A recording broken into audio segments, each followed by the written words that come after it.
used to bag work about an apartment 5B.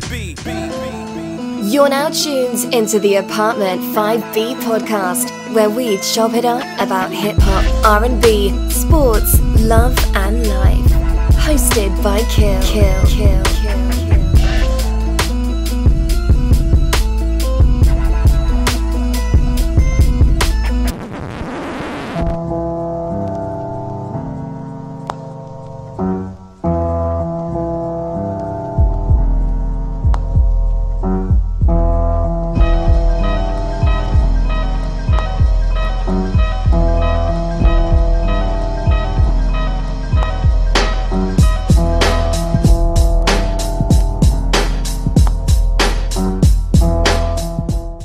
What's good? You tune in to Apartment 5B podcast hosted by your man Kill. I got my squad up here in effect with me today. We deep. We gonna get into a dope conversation. I got my man Tone from IntoTheDome.com. What's going on, good brother? Everything good, baby. Right. Good. No doubt. DJ Rack Houston out there, man. What's going on, man? Good, man. Good. You know, there you go. Good. Already know what it is. Good. You know what it is. But let me ask you this, bro, because every week is something with your squad, man. Yo, now y'all niggas is sneaking through back passage, underground, railroad, tunnels, the rumble niggas now, man. Yo, that was the craziest shit I've ever heard in my life. Most of us up here have played some kind of sports or something crazy. I ain't never had that much beef with somebody on the court where I was gonna run up in their locker room and like throw hands. Like, it's never that serious. It's just But here's the wild part. They did all that and nobody was gonna throw no hands anyway. Exactly. That was the fake fight. Now, I will give Trevor a reason. Trevor will. He will throw hands. He about the only one I think will throw hands. But everybody else, it was pointless. I don't know what they was out there trying to act hard for. But that was some wild stuff. And then for only the people that get suspended that did in the amount of time, I don't know about that. Yeah, it's crazy. Whole nother show on that. My brother Jace, what's going on, good brother? What's going on now? All right, no doubt. Nick in the ATL, what's good, brother? Let's get it going. All right, Vegas, what's good, man? You smiling today or not? Nah. All right, I got you. That's right. I got you. Yeah, brother. Yo, man, you know, just living my best life. You know what I'm saying? Like the John say on Instagram. You know what I'm saying? Like the John say, I got you. So look, man, Nick of all people knows he hated my brackets for my groups. I won't hold you. It was very one-sided. It was done in a DC barbershop with some up north niggas. I'll never deny that. Everybody with March Madness, people getting at me like, yo, you're going to do producer one, you're going to do an MC one. So this conversation is going to eventually lead to us eventually doing a 64 MC bracket for March Madness. But I figure we got to get started with this. I always hear cats say, and I say it too, I say it recklessly, like, oh, he's one of my top 20 MCs. Oh, that's one of my top 5 albums. And I think I done said it's one of my top 5 albums for at least 30 albums. So it's like, okay, really, what is your top 5 albums, or who are your top 10 or whatever MCs? Today, we're going to be chopping up about our top 11 to 20 MCs. I'm probably never going to go into the 30s. I can't think that much. The 20s pushed me enough. Yeah. You know, because I've been in top 10 for so long. So that top 10 show was going to come, but I wanted to bang out 20 to 11, you know, and I wanted us to do some thinking on this. So let me first say I appreciate y'all, because there was some homework behind this. You know, this wasn't just the off the top list. I came up with a criteria. I wanted us to pick like the 3 reasons why we're getting this. And I say that because I've been in some conversations with some hip hop heads who I really respect, and they've said things to me like, yo, Jay Electronica's a top 10 MC. And I'm like, but how? This nigga don't even have an album out. But their criteria doesn't have anything to do with an album. It's like, yo, he's nasty enough that he's better than some people with 3 albums. So, you know, we're looking at these criteria. I emailed them out. So I go to, I'm going to ask you your top criteria and everything like that. For me, mine was your album, your discography. That means a lot to me. I look at hip hop like sports. Like, you can't have, if you've been in the game 20 years and you only good for 3 seasons and the other 17 you sucked, you're probably not going to make, you know, my top 10 or top 20 players or whatever like that. I wanted to talk about versatility. I didn't want people who just talked about Coke all day and talked about that. Even though some people did make it, I still wanted to deal with versatility. And I think for me, the other end thing for me was time frame. Like, how long were you dope for? You know what I mean? So those were mine. I'm gonna get started with my number 20 because I always go last on this. My number 20 is somebody who a lot of people say is the most lyrical, but I thought he was very dope. Is Guru from Gangstar? You know what I mean? To me, yeah, I heard the style already. Like, I heard the style. We ain't even get started, and the size are coming already, man.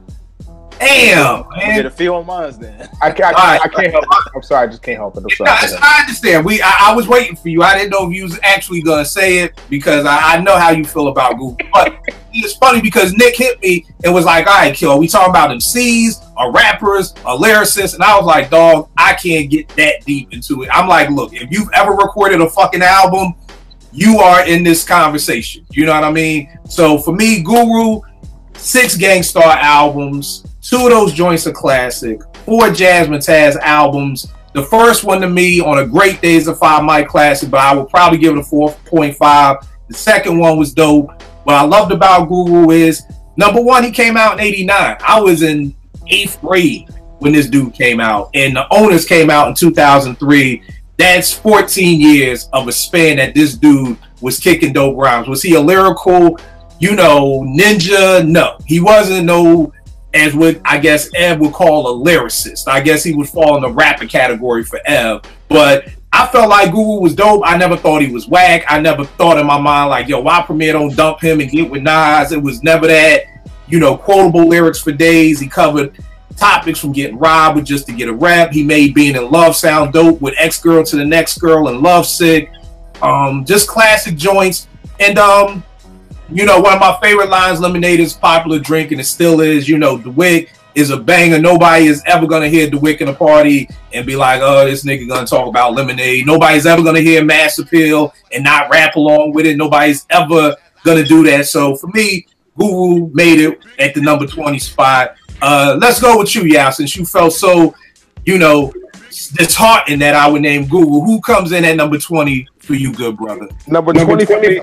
Oh, hold on. What's your criteria? My criteria first and foremost is, are y'all hearing the echo from me? Nah, you good. Okay. My criteria first and foremost, you have to have the product.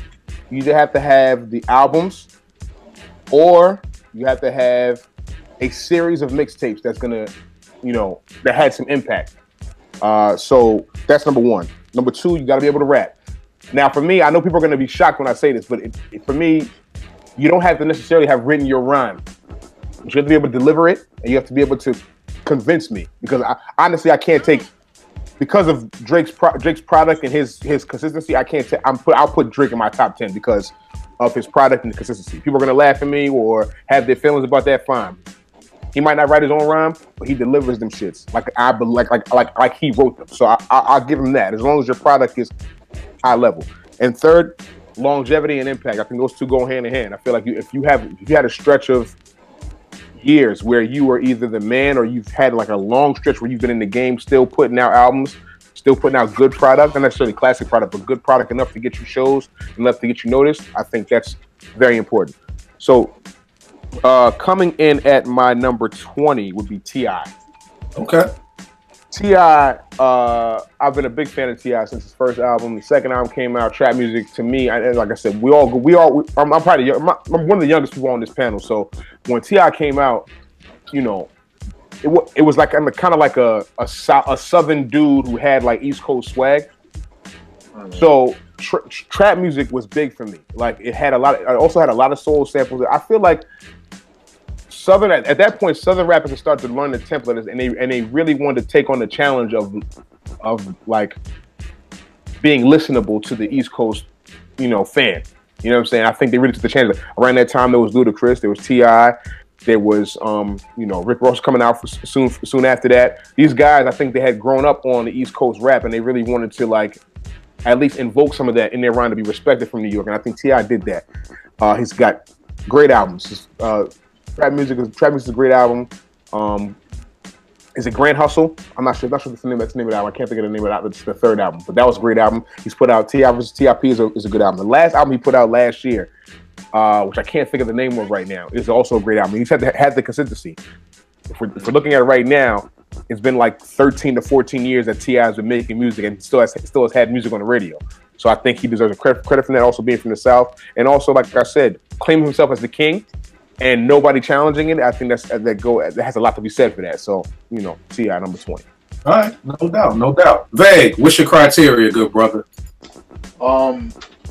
Criteria was, I would say the variety was one. Not necessarily. I feel like it was a little interchangeable. It could be variety in flows. It could be variety in content. The other thing was impact. Not necessarily changing the game. In some cases, changing the game, and in other cases, just standing outside of your peers to the point where, you know, you're not he sounds like that kind of rapper. He, you know, if you're talking about a T.I. or you're talking about a Guru, when you hear Guru rap, it's Guru. There's nobody you can compare him to. And the third one, what is it? Well, I guess you could say albums for the most part, but I kind of felt like or put it this way, it had to be something where over time, I guess it's longevity in albums, but over time, it's albums that I can go back to without feeling like, oh, I didn't listen to this in such a long time. No, it's more like a muscle memory. It's like, you know, like, for example, like Reasonable Doubt, I probably listened to that a couple of times throughout the year just because, you know what I'm saying? Albums and artists that kind of have that is what I was thinking about. Damn, I didn't really put them in any order, but I would go with Fabulous. And Fabulous, my respect for him, because when I first heard Fabulous, when he was a Fabulous Sport, he was a Mace clone. I think on one of the Clue albums, or maybe right before the Clue album, whatever it was, he had this record where he was rhyming things that Mace would say, you know what I'm saying? And you know, I was kind of turned off by that, especially since I was supposed to battle him. But whoa! Excuse me. You can't throw that out. You can't just throw that out. I told you that before, man. You said no more stories, right?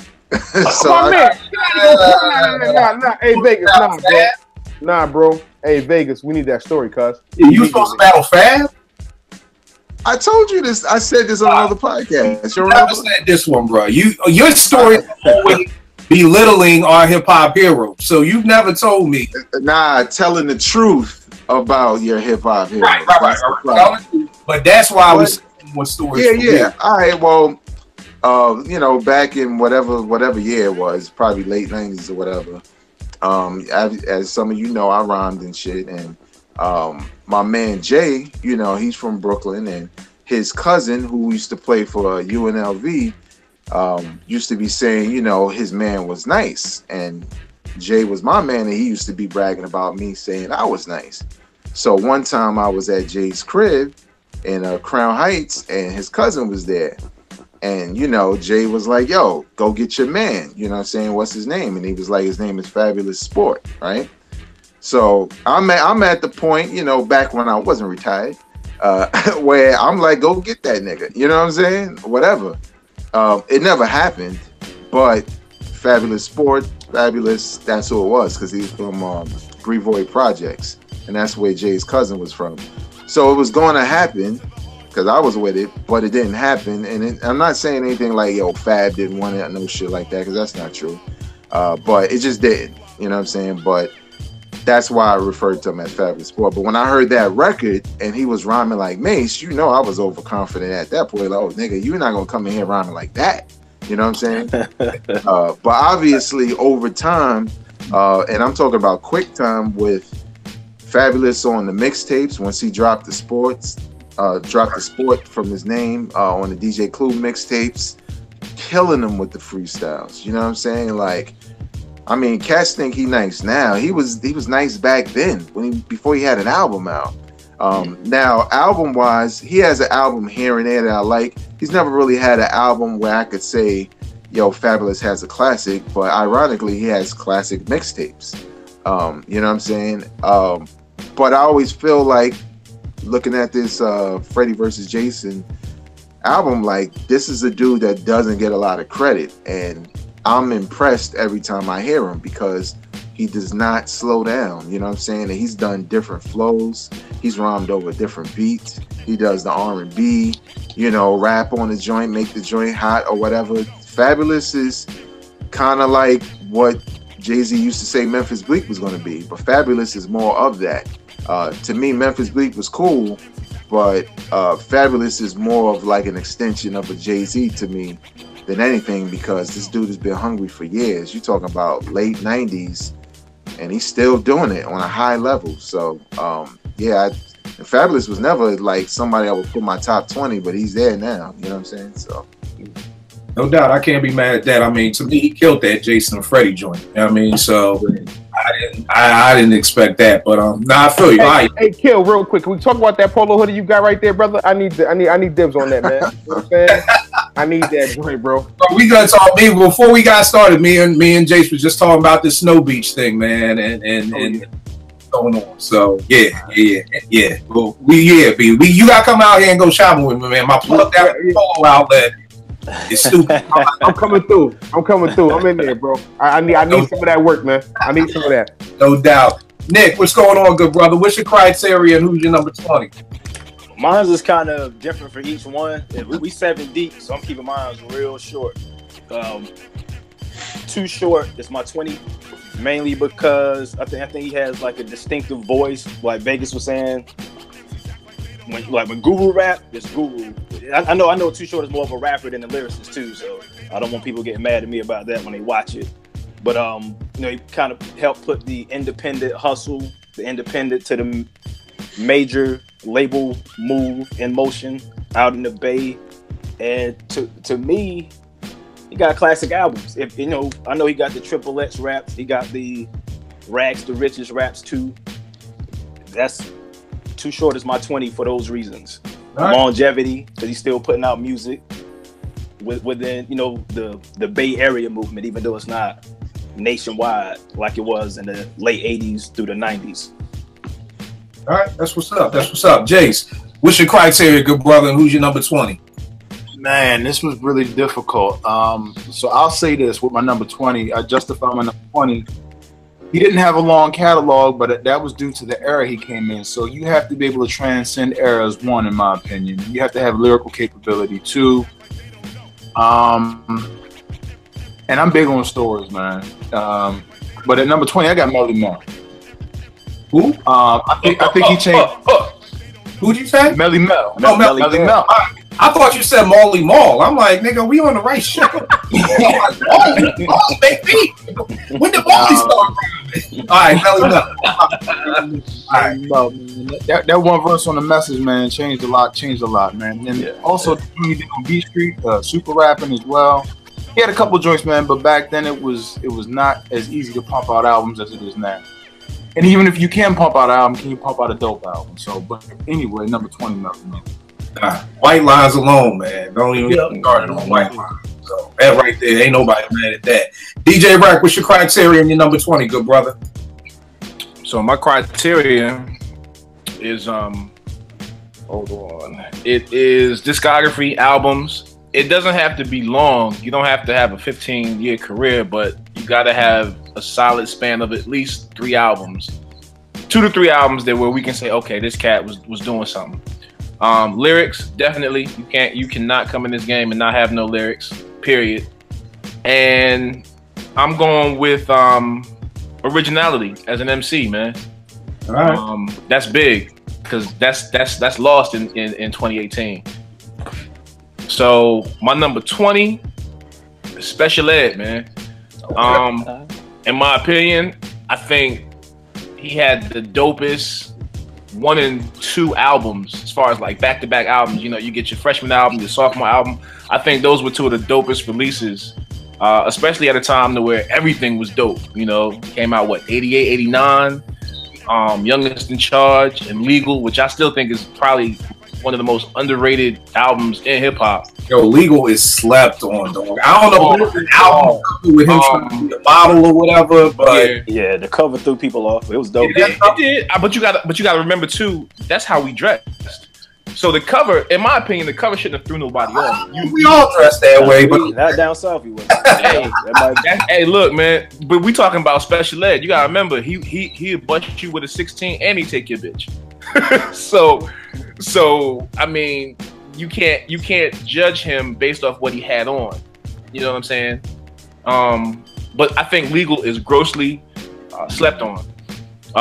Lyrically, I mean, he was Brooklyn to me. You know, you look at his first video. He was in front of his high school, Rasmus Hall.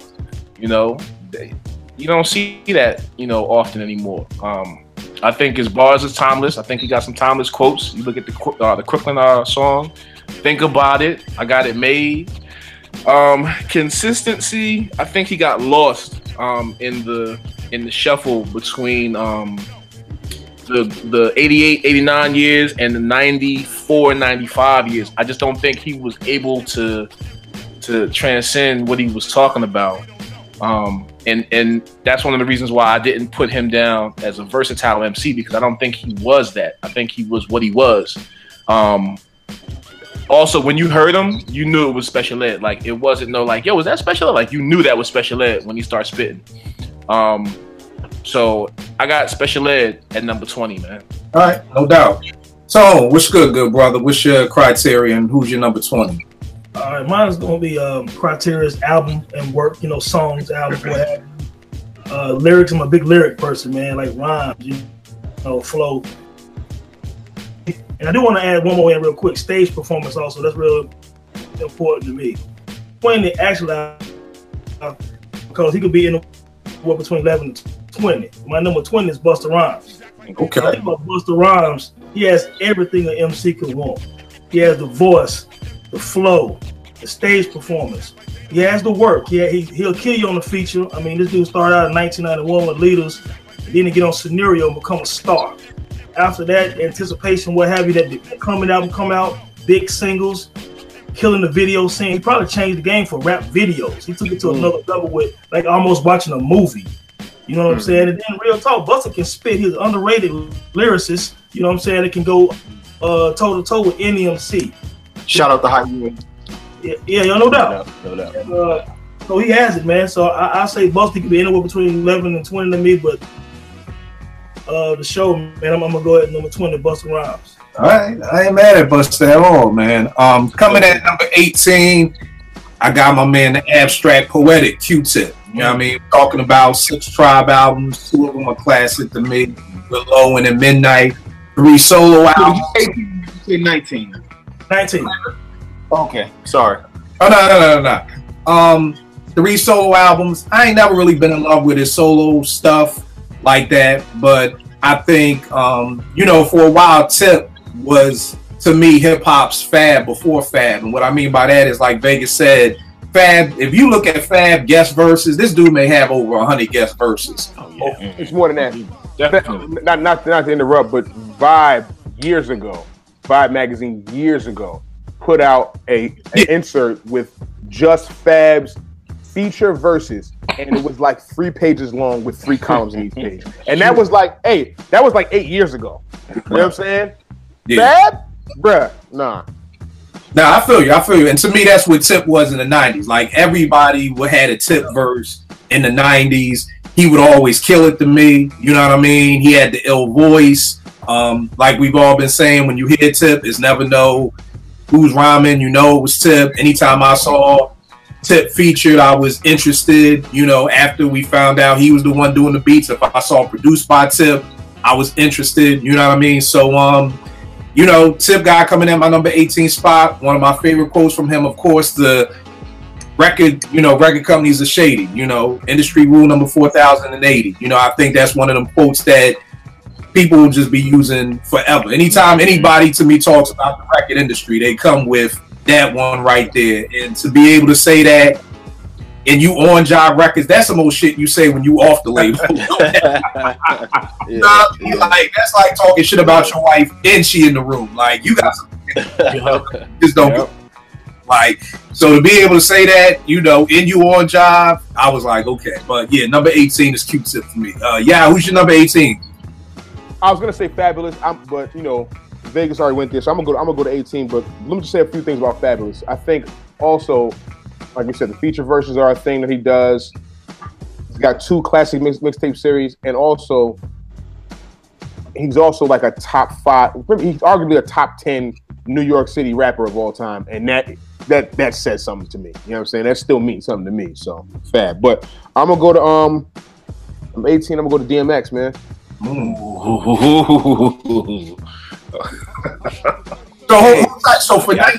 So for 19 you have Fab. Yeah, so you Fab. 19 I had Fab. 19 I had Fab. I had Fab. So 18 will go DMX. DMX. I mean, he's one of them. We were talking about impact on the game. I'm not sure if anybody 50. He probably, I would say 50 came in the game probably a little harder than DMX. But when DMX came in, it was like flat. Boom, he's here. You know what I'm saying? Song after song, hard record. Was part of the bringing back of New York. You know what I'm saying? Like he was in that Redman class that, you know, New York was off for a while. So once it was DMX, then it was Def Squad, it was Jay. That same era helped bring a whole New York back to the forefront. And I mean, he put out two albums in a year. One of them is classic. You probably call both of them classic. Both of them. I mean, personally, both of them. Both of them are classic. Like honestly, I didn't want to believe the second one was as good as the first one, and it probably isn't, but it's right there. It really is right there. And what he did, it was unprecedented. You know what I'm saying? Like it was like this guy, this like myth, like crackhead that was in love with dogs. Crackhead that was in love with dogs. Oh man, and was rhyming. He would rhyme like a pit bull, like he aggressive. And it was like, yo, we used to get hyped for hoop games, football games. If you were doing any type of workout, DMX. If you was going to a party, DMX. And you know, he didn't have I won't say longevity as far as, you know, he peaked at his second album. He probably peaked, but still had work, still had singles on the radio throughout his career for another 4 or 5 years before, you know, unfortunately he fell off the wagon and really got back into drugs. But DMX number 18, that impact. It was too real. Like between 1998 and 2001, I'm actually, you might not have heard another thing on the radio. You heard DMX on the radio every 10 minutes. Every 10 minutes. Yep, that was the escape from the shiny suit era. Yeah, definitely. Definitely. All right, no doubt. Veg, who did you have up at number 19? My number 19 is probably interchangeable with number 20, based off of their music, kind of doing some of the same things, but it's Jadakiss. Okay. And again, it's hard for me to even commit to him being there. He could be higher, but I feel like with Jadakiss, I can't say he doesn't have a classic in my opinion, but he probably has 2 albums that I really like, but it was never the album that I thought I was gonna get. You know what I'm saying? If that makes sense. Mm-hmm. But regardless, like Fabulous, the voice, you know what I'm saying, the bars, like even when the locks were coming up, and you know what I'm saying, like Jadakiss verse on Life After Death, Last Days joint. You already know what it's about. When I run up in your house, put the gun up in your mouth, get the money out the couch. I mean, that. I'm a huge Biggie fan, but I was like, that shit belonged to Kiss. You know what I'm saying? Because it was just like, it was the cadence, it was how calm he was about it, but it was still a hard line. And, you know, it was kind of like, you know, when you think about DMX, like when DMX say he gonna do some shit, you feel like it, because that nigga like, hey, yo, like, you get ready. You know what I'm saying? You ready. Like, yo, this nigga about to hit me. You know what I'm saying? But, with Kiss, he could say the same thing and it just sound just as ill. And you know what I'm saying? Like that first album had a lot of dope joints on it, you know what I'm saying? And I even like Why, and The whole battle with Beanie Sigel was dope. All the freestyles on the mixtapes. That Champ is Here mixtape. That was it. That's a classic. Yeah, the Champ is Here mixtape, the Kiss My Ass mixtape. You know what I'm saying? It was better than the album. But you know, like Kiss is he just got endless bars and classic records and classic verses and quotables. A distinctive voice again that no one would mistake him from no one else but Jadakiss.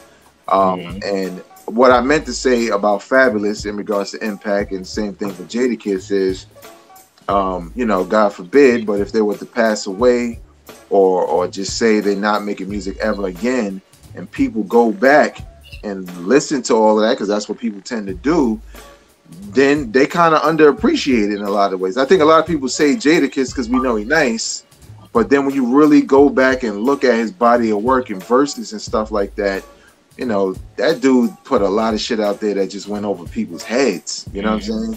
Because it was so much. So yeah, I think he's deserving to be in anybody's top 5, regardless of, top 20, regardless of number. But yeah, I would put him at my 19. One question for you, Vague. So do you think Kiss had the better verse on that what's the name song? Last Day? You think Kiss had the best verse? Yeah, I think so.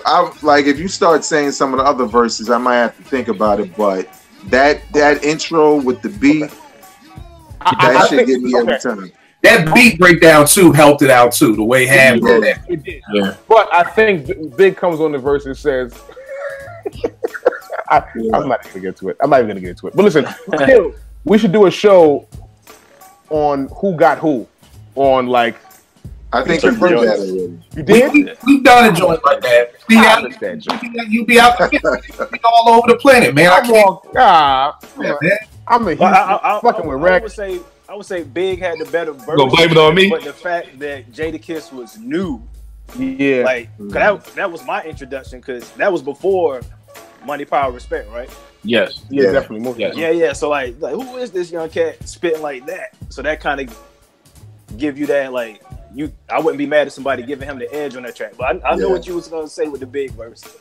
But Jadakiss did body that shit. Who the fuck wanna squeeze? I'm sorry, I had to say that big line. See, you can't do that.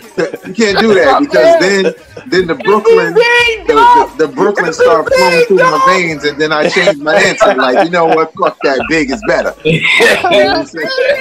Yeah. Me, dog. Oh man, I didn't mean that. Go ahead. All right, yo, Nick, who you got at number 19, bro? 19, Ice-T, pioneer of gangster rap, as far as I know. I know it's debatable. He got good to great albums. A couple of them classic. I don't know, like Ron Pay's Power, the original gangster album. Yeah. You know, yeah. So and he influenced one of my favorite rappers of all time, Ice Cube. So I think he's not the most lyrical cat, of course, but you know, I would give him the 19th slot for those reasons. And he had a pretty long career too. It wasn't like real short. He had a good 6-year span where he was putting out solid music. No doubt. The funny thing about Ice is I read his book and really made me respect him that much more. You know what I mean? Not necessarily the MC, but just respecting him as a person and as a man, definitely after reading his book. And New Jack Hustler off of New Jack City soundtrack was crazy. That was crazy. But just to throw a little tidbit in there, even Ice-T will admit that Schoolie D from Philly. No doubt. That's why. Yeah. That's why even Ice acknowledges that. Okay, Mr. Philly. Well, hell, I got a lot to hang our hat on, so I gotta hang it where I can. Jace, who's your number 19, bro? LL Cool J. Oh, yes, sir. Well, Yeah. okay. Let's talk about it. I think LL Cool J is very underrated. And like Vegas already said, man, if you go back and check his body of work, he's undeniable in my opinion, man. I think he was a lot. He was a lot of what Hove is before Hove was, and I just think he's a superb MC, man. He can give you battling, give you street, he can give you a love ballad. He can give you that knock if you want that knock. You need to get workout music. He can motivate you, inspire you. Dope lyricist. All right, no doubt. And the Walking with a Panther Anthem album is not as bad as people say. It's not. Stick to that. It's really not. It just came out at the wrong time. Vegas. Yeah, Vegas. I challenge you to go back now. Yo, Vegas' voice just cut right through that. Yes, it is. Yo, I'm not listening to that shit. I listen to Dingling Baby. I love that record. I'm with Biggie. Man, the nigga had a goddamn panther on the cover, man. Like, nah, I can't. I won't. We didn't have that as a whack album cover.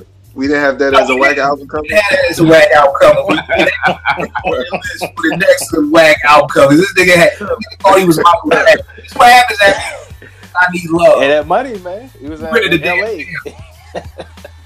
Yeah, I mean, I want to see the invoice that nigga put from Def Jam to the damn food for the damn pants or stuff. Yo, where's the invoice for that? Like, yo, I would have paid Russell. I know Russell was like this. All right, but yeah, Popping Them was hard. I will say that album started off hard, but then he had like 5 slow jams and yeah. All right, Rack, who's your number 19? It ain't LL Cool J. That's for damn sure. Don't be mad at me because L is much higher than 19 on mine, but that's a whole other way higher than mine. That's gonna be on the next episode. Yeah, exactly. So this is based off my criteria, man. Yo, Phife, man.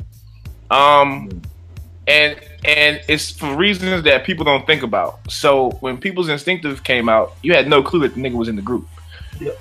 And by track 2, Bugging Out on the Low End Theory, all that shit got put to rest. For me, I ended up checking for him on everything that he did just based off of that to see if that's what it was going to be. I think from a Tribe standpoint, he came into his own and held his own, even when you didn't think he was going to do that. With the, was it Ventilation? Was that the name of the album? Yep. Yeah. The solo. Yeah. Another slept on album. And then when you look at the production, I mean, Pete Rock, Dilla, High Tech. Yeah. I just think that he never got his just due until he died. Unfortunately, like Veg said, like people tend to go back and check people's catalogs, honestly, when it's too late. I put Phife on this list because of the fact that to me, he got better up until he stopped giving a fuck from a Tribe standpoint, because we all know how that went. But he was able to let you know that he was in the group just based off his verses, his lyrics, and what he did.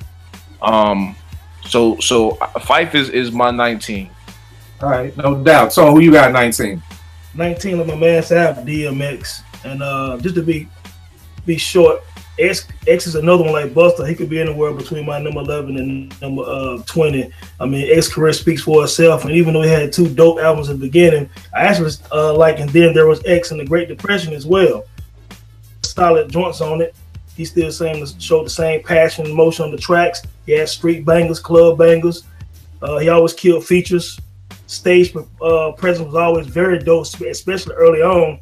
I mean, that Hard Knock Life tour, I remember going to that Hard Knock Life tour, and Jay was the headliner. And even though Jay was starting to get better with his performances, man, he just couldn't match X intensity, man. And finally, X is that felt MC like a Tupac or Eminem. Like, if you rock with him, you really rock with him. You really feel DMX. You know what I'm saying? And that's a skill from an MC. You know what I'm saying? So he's number 19, man, but definitely he's one of the greatest to me. If he would have just been able to stay focused with battling those personal demons, man, it could be a much higher. So that's DMX for me, number 19. What was the joint he had with Cameron back in like 97? Pull it. Yeah.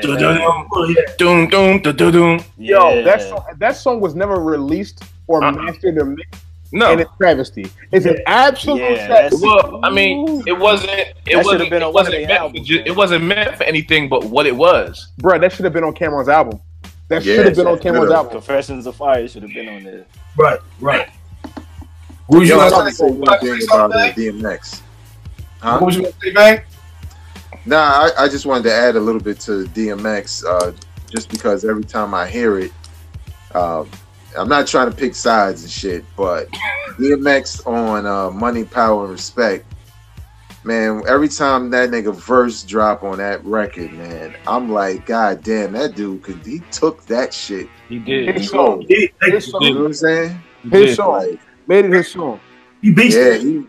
It's like, you know, the song is cool, but when he comes in, this is a beat that I could freak. I'm just like, yo, this nigga knew exactly what to do with this shit, because this shit, like, I was ready to fight when I first heard that shit. Like, yo, this nigga got me amped right now. You know what I'm saying? So, yeah, man, DMX is dope. He showed them up on their song. Yeah. All right, no doubt. Number 18 for me, I got my man Big Boy out of ATL out there. Daddy Fat Sacks. Yeah, Daddy Fat Sacks. I love dude just for all the different names he got for himself. You know, the Savannah Chitlin Pimp, like this dude, you know. Savannah Chitlin Pimp. You know, all that good stuff. But 6 Outkast albums, 2 of them to me are classic. 3 solo albums. Yo, that first Big Boy solo album, man, on a good day, 5 mics, I could give it 4.5 on a bad day, but I could really go 4 mics. That second album, 4 mics. I think the third album is there. That Boomerverse joint, it's not all I was expecting, but I think with Big Boy, so many people sleep on him because he's standing next to Dre. So it's just like when you stand next to somebody that everybody hears one is the greatest MCs ever, I think people kind of sleep. But if you really do the knowledge and you really listen to Outkast, like, to me, there's no way that you can, you know, really sit back and say Big Boy don't come with it. You know what I'm saying? He's a great MC. One of my personal favorites, but then at the end of the day, I definitely think he deserves to be here. So yeah, my number 18 is Big. Yeah, we're gonna skip you since you did your 18. We come back to you on the 17. Veg, who you got at 18? Styles P. I think with Styles, you know, like when the Locks came out, you know, you have your favorites, and Jadakiss was kind of like the method man of the group because he kind of stood out first more than the other two. But I think when it came to solo careers, Styles may not have all the hits, but he for damn sure got more records. You know what I'm saying? I think a lot of people sleep on his work ethic, sleep on the albums because they keep coming out and they're not on big labels or get a lot of promotion and stuff like that. But every time I check for him, yo, he be having some shit. And the thing I like about Styles is he kind of evolved into I know he was with this gangster and gentleman thing, but he kind of evolved into more of like a conscious gangster. You know what I'm saying? Because he makes a lot of conscious music. And that record he got with Pharoahe Monch, Children, the shit he's saying in there, and it's conscious, but the shit sound hard. You know what I'm saying? It's the same Locks feeling. You know what I'm saying? But he's just rhyming about some shit that's more important. But I felt like he's another one when he decides to hang it up or God forbid pass away. Well, I mean, we all do, but I think when people go back and look at his catalog, especially the albums that, a lot of people don't even know came out, you're going to find a lot of gems. And on the mixtape side, Styles got mad rhymes because he releases mixtapes all the time. Now, some of them shits just be throwaway rhymes. I'm not even going to lie. But at the end of the day, he's one of those artists who, you kind of feel like at least with Kiss, you gotta wait till he got a project. You know what I'm saying? Those are the albums and the lyrics and the songs he settled on. But with Styles, you could tell Styles is writing every day because he's not repeating shit. I don't hear shit on the mixtape and then hear it on the album. And I always check for him. So I think he kind of became my favorite MC in the Locks, just based off of work ethic and songs and depth, because that's what he kind of has over his counterparts. He has way more depth as a lyricist and when it comes to concepts and talking about different things. So yeah, Styles P, man, the Ghost, number 18. Ghost in the Machine, Ghost in the Shell, and Ghost Stories. Go check those out if you don't know about Styles P, for real. Yeah. Because those three, No doubt. those are the three. Those are the three. Like aside from his albums, Gangsta and Gentleman was a hard album. The album after that it came out. I want to say it came out in 06. I can't think of the name of it right now. But he has albums, yes. Out of those three, which one of y'all taking? I'm going with Ghost in the Machine. Ghost in the Machine is the best one. To me, Ghost it's in the the best Machine, one. yeah. The best one. Not close. But yeah, go ahead. All right, no doubt. Nick, who you got number 18, good brother? MC Lyte. Okay. Go to ladies. Go to the ladies. So hold on. Let me say That something real was quick. My lady was killing me because I ain't have a girl in my top. Killing me. Killing me. But go ahead. So now I feel bad. Yeah. MC Lyte. I think even though I know some people said that she had people writing some of her stuff, I don't know how much people wrote for her. But like I think it was Vegas saying, "This how you deliver that shit," or it might have been saying that about Drake. Yeah. So I think she got a good ass delivery. She was raw as hell. When she spit, she hung with the fellas. She was better than her bro. MC Milk, whatever my man from Audio 2. She had D, man, come on, man. Milk D. My dad. Whatever his name on the way. way. Dude, that's one of the dopest hip hop songs in history with Top Billing. No doubt, song, but what Yeah, album? they got no albums. That album was terrible. That's all. Hold tight. You know what? We gotta do a show because Nick still is not understanding the value of songs. And I understand this, I get you. I came in Top Billing is still a. I know. That's monumental. Look. Hey, look. As a representative of Brooklyn, and that was a Brooklyn anthem at the time. I loved Audio 2, Top Billing. But when I learned the nigga name, I said that's the wackest shit I ever heard in my life. Too. You are forgiven for getting that nigga's name now. Milk D, are you drinking milk and shit? Well, I love Top Billing though. I love Top Billing. Yeah. Yo, I Don't Care was dope too. The song, I Don't Care. Oh yeah, it was. I Don't Care was dope. But we'll get on that later. But I'm sorry, Nick. Finish with your love from. Yeah, that's the MC Lyte. She had good albums earlier on in her career, classic singles. Pioneer for the ladies, maybe. I know she wasn't the first lady MC, but I think she was the first one that got a lot of respect. At least I'll tell you this my about age. If y'all don't have this first proper Basement Flavor album, Google it. Google it, YouTube it. She has a joint on here called Survival of the Fittest. This is the remix.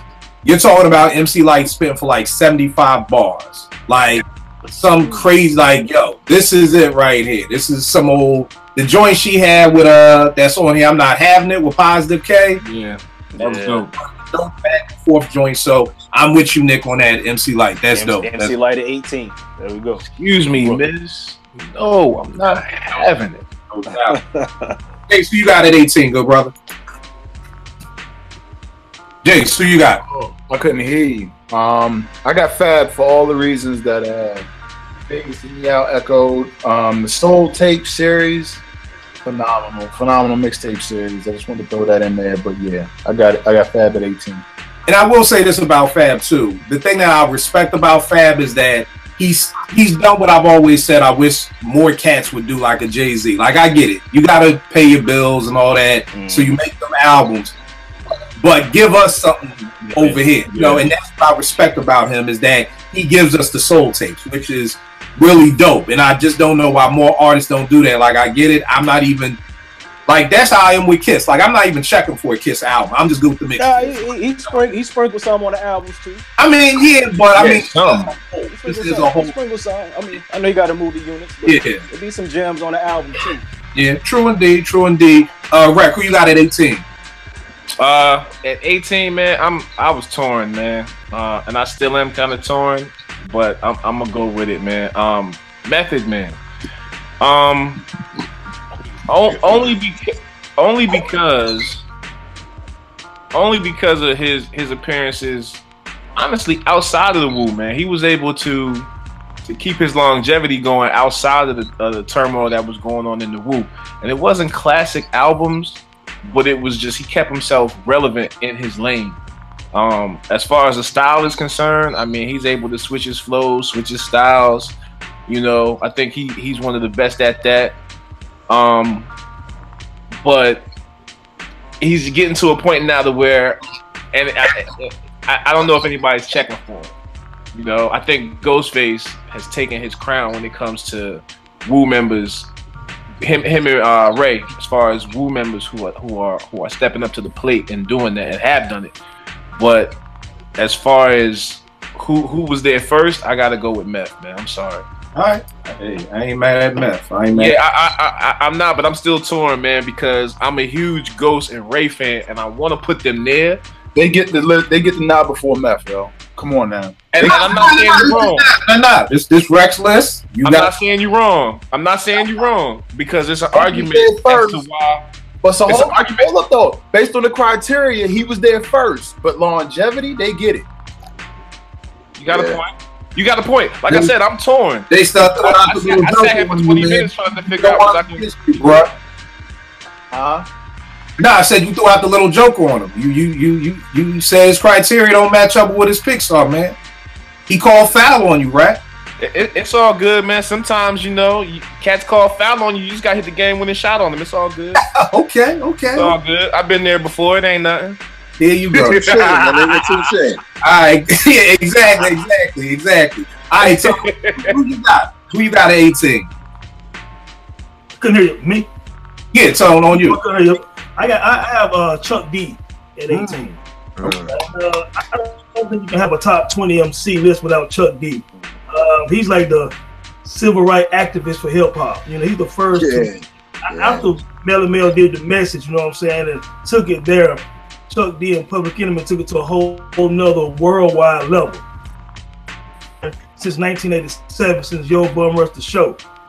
And then you follow that joint up with it, Take a Nation $1 Million. I still listen to Black Steel an Hour Chaos and just shake my head, man. Powerful, man. You know what I'm saying? And he stage presence. I saw Public Enemy back in the 90s live. They were great live. You know, they have the albums. He has the longevity. He has the impact. Yo, Chuck D, man, you can't have a top 20 to me without Chuck D in it. So that's my number 18. All right, no doubt. I'm gonna echo that sentiment with Chuck at my number 17 spot. For all the reasons you just said, 13 albums.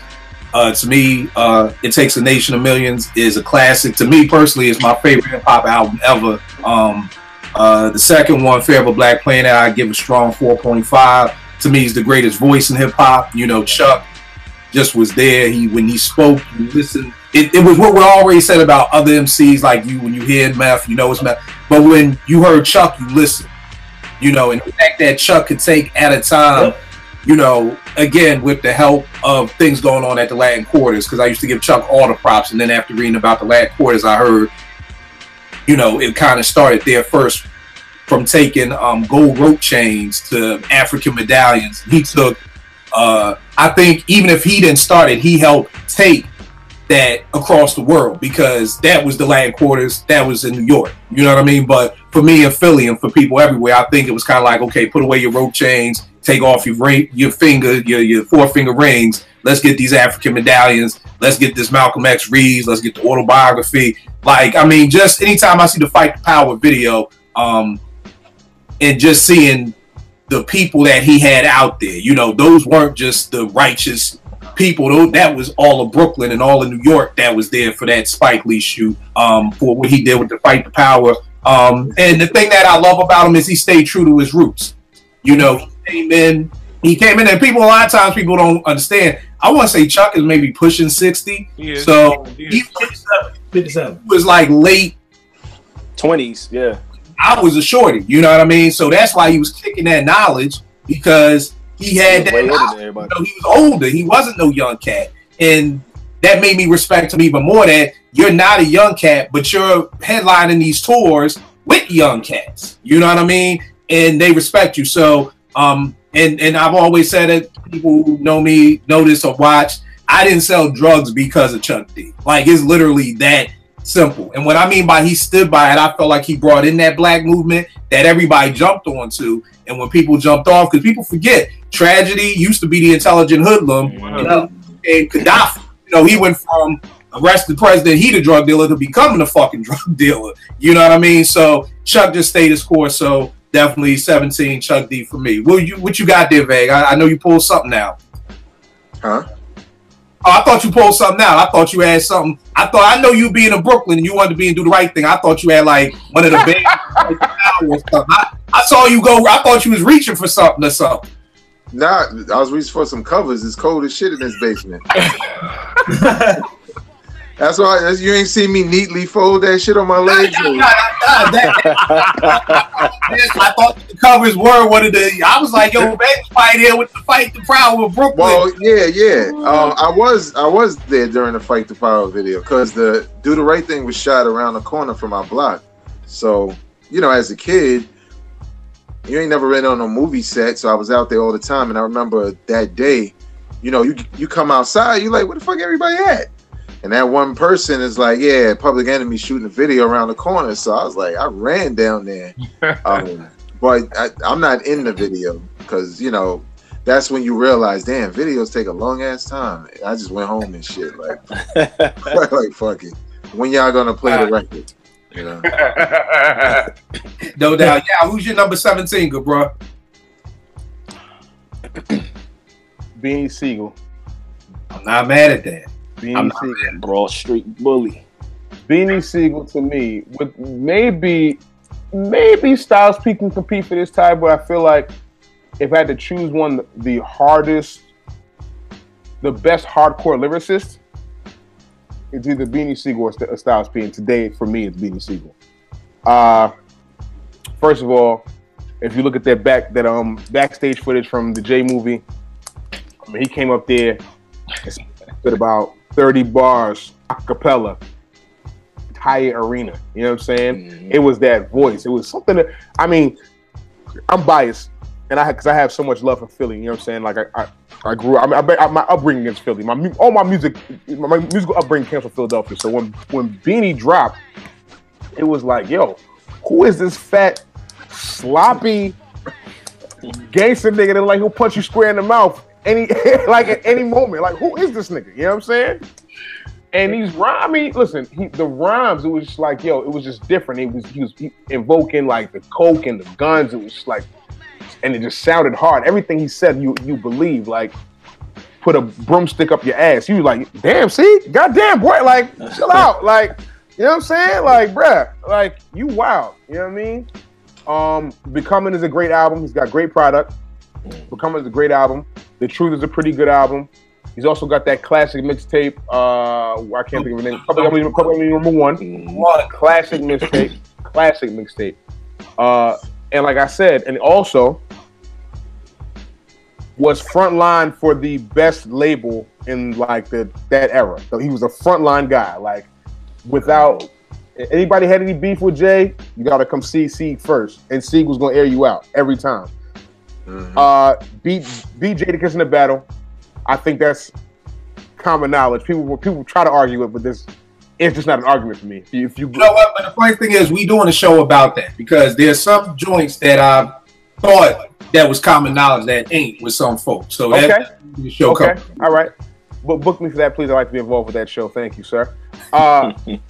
Yeah. So like, Sieg beat Jadakiss in the battle. You know what I'm saying? And I mean, and he's also another guy that's responsible for an entire region of music that came out at a certain point. Like, it was him. It was Philly's Most Wanted, Major Figures. It was, you know what I'm saying? It was Ram Squad was in that same. Well, I mean, they were coming. I mean, they were already out, but like, Sigel brought Philly up, and then you have the tree. Like, Young Guns came out, PD Crack, all that, Oskino and Sparks. That all came from Sieg. Freeway. How did I forget Freeway? You know, Freeway was one of my favorite rappers ever. Like, the tree. So he's responsible. Like I said, if you want to think about it, like, Philadelphia is responsible for majority of like Rockefeller's movement, and it's because of Beanie Sigel.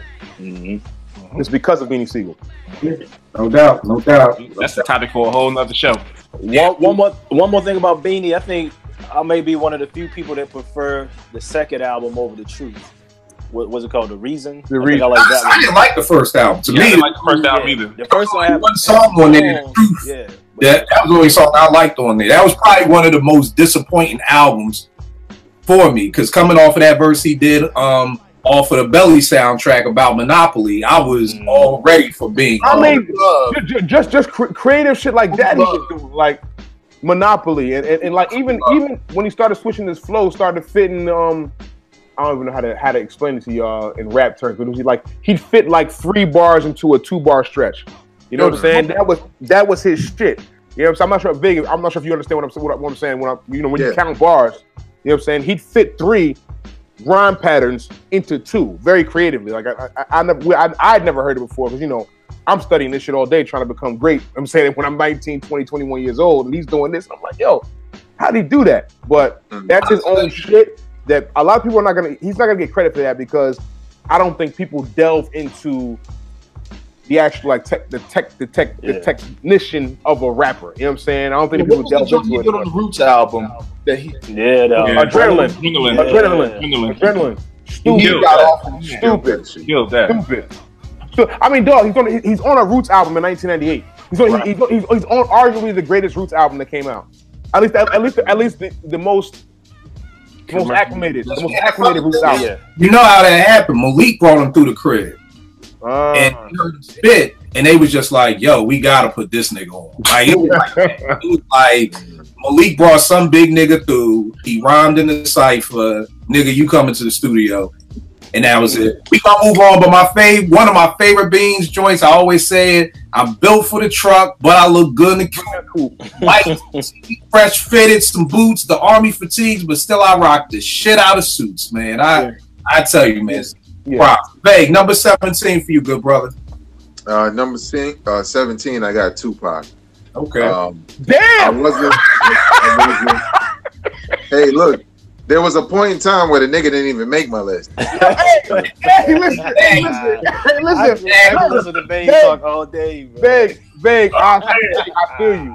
No lie. Listen, so I did this with my lady, and she was like, "You're not gonna mention Tupac," and I was like, "Okay, Tupac gotta be our top 10." I was reluctant because you know what I'm saying. I don't really fuck with a nigga like that. Yeah. Look. When I was over here reaching, I was like, "Damn, nobody gonna say Tupac." Like, let me just. But I could back it up though, because I feel like with Tupac initially, I wasn't a fan like that. I was a fan of songs like when I saw him on the Digital Underground record. I saw a video. What was that called again? All Around the World. All Around the World. Same song, yeah. Same song. Same song, yeah. Like when I saw him on that with the Koofy and all of that, and his verse was more serious than everybody else's, and I was like, damn, I kind of like that dude. And then when I saw the Brenda's Got a Baby video, when I used to watch Pump It Up back in the days, now you know how old I am. It didn't matter how many times it came on. I always loved that record because, I felt like, I don't know, he was communicating very well through record. You know what I'm saying?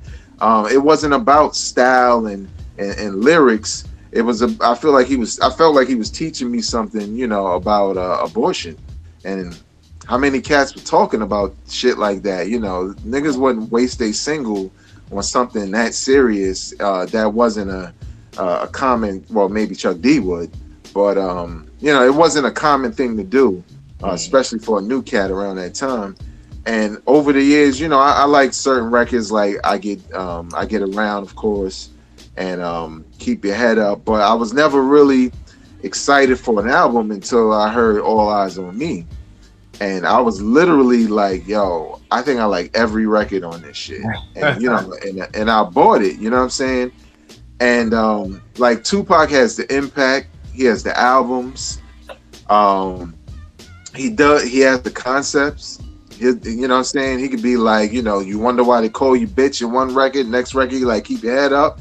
Next record, he like toss it up. You know what I'm saying? Next record, he like ghetto heaven. You know what I'm saying? And I kind of like that about him because a lot of his beats too would be real soulful, and I will always feel like when the beat would start, like, damn, how are you gonna rap over this shit? You know what I'm saying? But when the record would start, I would be like, damn, this shit sound good. Like I love Changes, like that record. I love it. And it's nothing special about the beat. It's just what's good about that original record, that feeling of that original record combined with his lyrics about Changes, it's just perfect. And he was always good at doing that with those kinds of records. And probably more importantly, right, you know, Biggie's my number one, right? You know what I'm saying? For a number of reasons.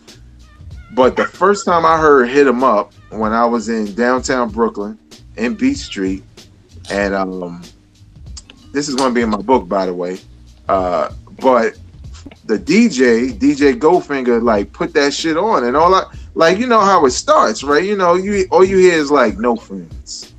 That's why I fucked your bitch. I'm like, yo, what the fuck is this? This nigga like, yeah, this nigga Tupac dissing Biggie. And I was just, at first I was mad. I was like, yo, what the fuck is he doing? But then I was like, damn, Tupac got some balls, because nobody was talking about each other like that on record. Not like that. You know what I'm saying? Going at Prodigy and shit and naming all these people. And I kind of gave him a lot of props for just setting it. You know what I'm saying? Like, it's one thing, I can relate to it, because it's one thing, or anybody can relate to it really, when you have everybody talking about, like, yeah, that nigga come over here, I'm gonna tell him this, or I'm gonna do this. And when the nigga come around, nobody say shit, right? Mm-hmm. Tupac was that nigga like, yeah, nigga, fuck you. And you like, oh shit, all right, well, you know what I'm saying? I always, you know, even though that's not his whole career, but that made me like him more, to be honest. The fact that, you know, and it was no contest if they really were going to battle. But I always admired that part of Tupac, to just say fuck it, whoever it is, whatever. But yeah, man, the songs, the impact, you know how that's been. Mm-hmm. I just think he has a lot of timeless records that aren't throwaways, that, you know, somebody who wasn't around for any of it can, you know, look and say, okay, well, who's this Tupac guy, and why did everybody know him, and why everybody like him? And you play some records for them, and they will instantly know why, based off the music. You know what I'm saying? And it could be the thug stuff, or it could be the positive stuff. So yeah, man, Tupac, man. I feel confident now that I explained it. Tupac in my top 20. Man. No doubt. Yo, it's gonna be way higher on my list. So there's gonna be some mad East Coast cats when they watch this podcast. I thought you'd be high on a lot more other folk lists. It'll be way higher on my list. We got at number 17. Oh man, Nick, who you got? Q-Tip, number 17, and pretty much for the reasons that was like one of, because like I said, I fell in love with rap in '91 because of Low End Theory. So that was like my favorite MC. It was him, Ice Cube, and Dress from Black Sheep at the time. Oh. Were like my favorite. You know, Q-Tip got the unique voice, the guest features, longevity. Q-Tip 17 for me. All right. No. And also, you know how when like my top 20, the MCs in the group, they can't have the top 15 slots for me. Right. So I feel you. I feel you. That was something that I struggle with too, because I'm like, there's a big difference between writing a hot 16 and writing a whole 40 hit. Whole song. Yeah. I mean, so I feel you on that too. That's dope too. Not having to pass a certain point. So that's dope. Jay, so you got Black Dante, the Mighty Most Def, Mr. Yasin Bey. I got him at 17. He's always been comfortable in his own skin. He's evolved as an MC. Funny, one of my favorite joints from him, he's actually singing on the Panties on the second joint, his second solo. Yeah. The New Danger, yeah. Yeah, that was an underrated album. New Danger was dope. Umi Says, I think it's a classic. Again, singing. Mathematics on the first joint. Oh, man. Pure Skills. Children's Story on the Black Star album. Star joint. Yeah. I got most. Yeah. No doubt. Rec, who you got?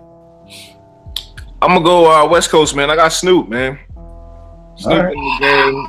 Snoop been in the game since what, 90? 91? Yeah. As far as like lyrics, his lyrics ain't gonna always beat you over the head, but he's a dope rapper. He can hold his own.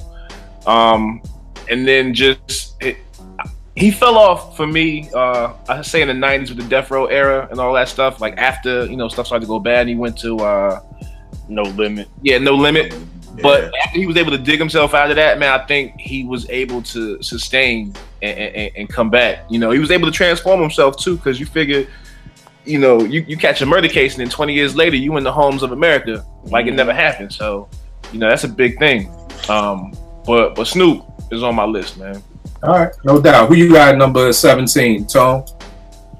I got Big Daddy Kane, man. You know, Kane at one point. I mean, I'm 42, so I remember being in high school. Everybody was arguing who's the best between Kane and Rakim and KRS. So he's one of those elite god MCs, no doubt. But after that, it's a Big Daddy thing, man. His album output, songs just shit with shit. You know what I'm saying? So his first two songs are classic joints or whatever, classic singles, but man, he doesn't have a longevity, man, after that second album, man. So, but as far as the skills, the stage presence and everything like that, I mean, he's one of the greats in that regard. So no diss on Kane on that, but he outside my top 10 because I can only rock with 2 of his albums, man. You know what I'm saying? So that's kind of what it is, man. He's definitely a god MC though, but he just didn't crack my top 10 right now. So I feel you. And that's one of the reasons.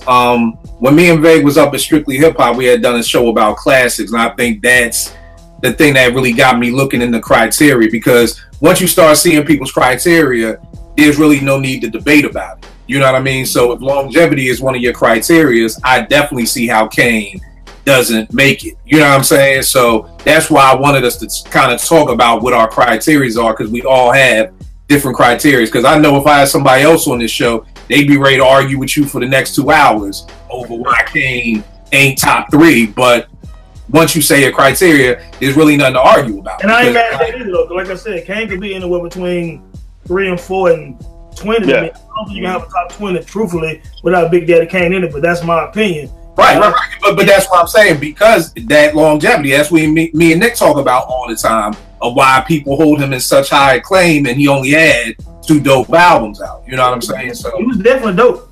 Yeah. Nah, I get you. We gonna try and speed things up. I don't want to hold y'all all night. For number 16, I done lost my damn page. Number 16, I got Prodigy. I got P from Mobb Deep. 8 albums with Mobb Deep. 1 classic to me with the infamous Hell on Earth was a strong 4.5 for me. I didn't realize the boy had 7 solo albums. You know what I'm saying? But had a long list of solo albums. I know for a lot of people, especially New Yorkers, they may have P high up on the list, but because to me, he kind of pigeonholed himself of just being all about violence and, you know, I'll fuck you up and everything like that, I think what kind of like kept him from being able to grow in different places. But when P was on, P was on. Like, there was a time and space in hip hop where he could have been the best MC in hip hop. You know what I mean? I don't know the dates and all that, but I just know P was, I used to look at him like a vicious pit bull, and she just take off the leash and just seriously like on some old dog fighting type shit. Like, yo, go get P. Like, and P was on it. And I know the dates. I'll give you the date. There's the infamous Until the Takeover. Oh yeah.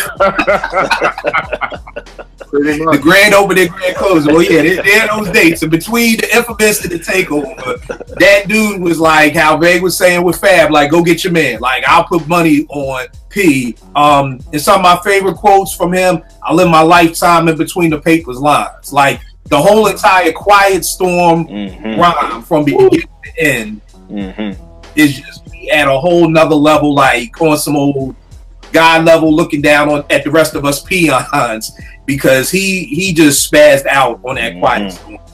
You know, so that's number 17. No, number 16 for me. Who's your number 16? Yeah. Lupe Fiasco. Okay. People can say what they want. Why he going at Kendrick, man? Why he going at Kendrick like that, man? Because he has a right to. He's an OG. You jealous? Okay. He might be jealous. Hey, jealous. He might be jealous. Mike jealous of LeBron. To me. Mike jealous of LeBron? Hey, listen. Hey, you know what's the hold up? I'm not gonna go there. Yeah. I'm not going there. I won't go there. Wow. We got to talk about. I ain't never heard that one. Mike jealous of LeBron. I've never heard that one. Mike is jealous of LeBron. Look, he's jealous in the regard that he feels the pressure of him upstaging him as the best player in the world. I think personally, LeBron's the best player ever. Don't get me wrong. We'll get that to another. Those free throw shots. Hey man, listen. That's a whole other show. I'm telling you. Hey, look, I have explanations as to why, and I hear y'all on mic, but I'll give you my explanations as to why in another episode. But let's go to Lupe Fiasco for now, okay? Honestly, you can say this, but there's not too many rappers who have better 2 debut albums than Lupe. As far as his first 2 albums, I will say this: it's probably not 10 rappers who have 2 better albums than Food and Liquor and The Cool. I'll put money on that. As far as structure, as far as beats, as far as production, as far as rhymes, as far as like introspective and like creative songs, Lupe Fiasco at his peak, I'm not sure, and he peaked, to me he peaked early, but even at his peak, I'm really not sure if there was anybody better than him. Like, you know, in that era there was 06, we're talking Lil Wayne, we're talking, this is Joe Budden, New Music, Fab is still in the picture. There was nobody that was lyrically better at rapping than Lupe Fiasco. Lupe Fiasco has every single component of rapping you could want. The voice, the flow. He's able to switch up flows and stay and go into different pockets. He's got a 1,000,001 rhyme schemes. Have you guys ever heard this Friend of the People mixtape from Lupe Fiasco?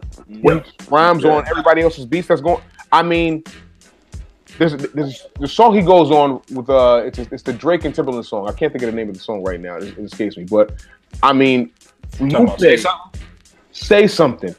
OD bars. OD. Like, go check that out if y'all can. OD. Like, I'll tell you right now, me and my man from Chicago, his name's Corey.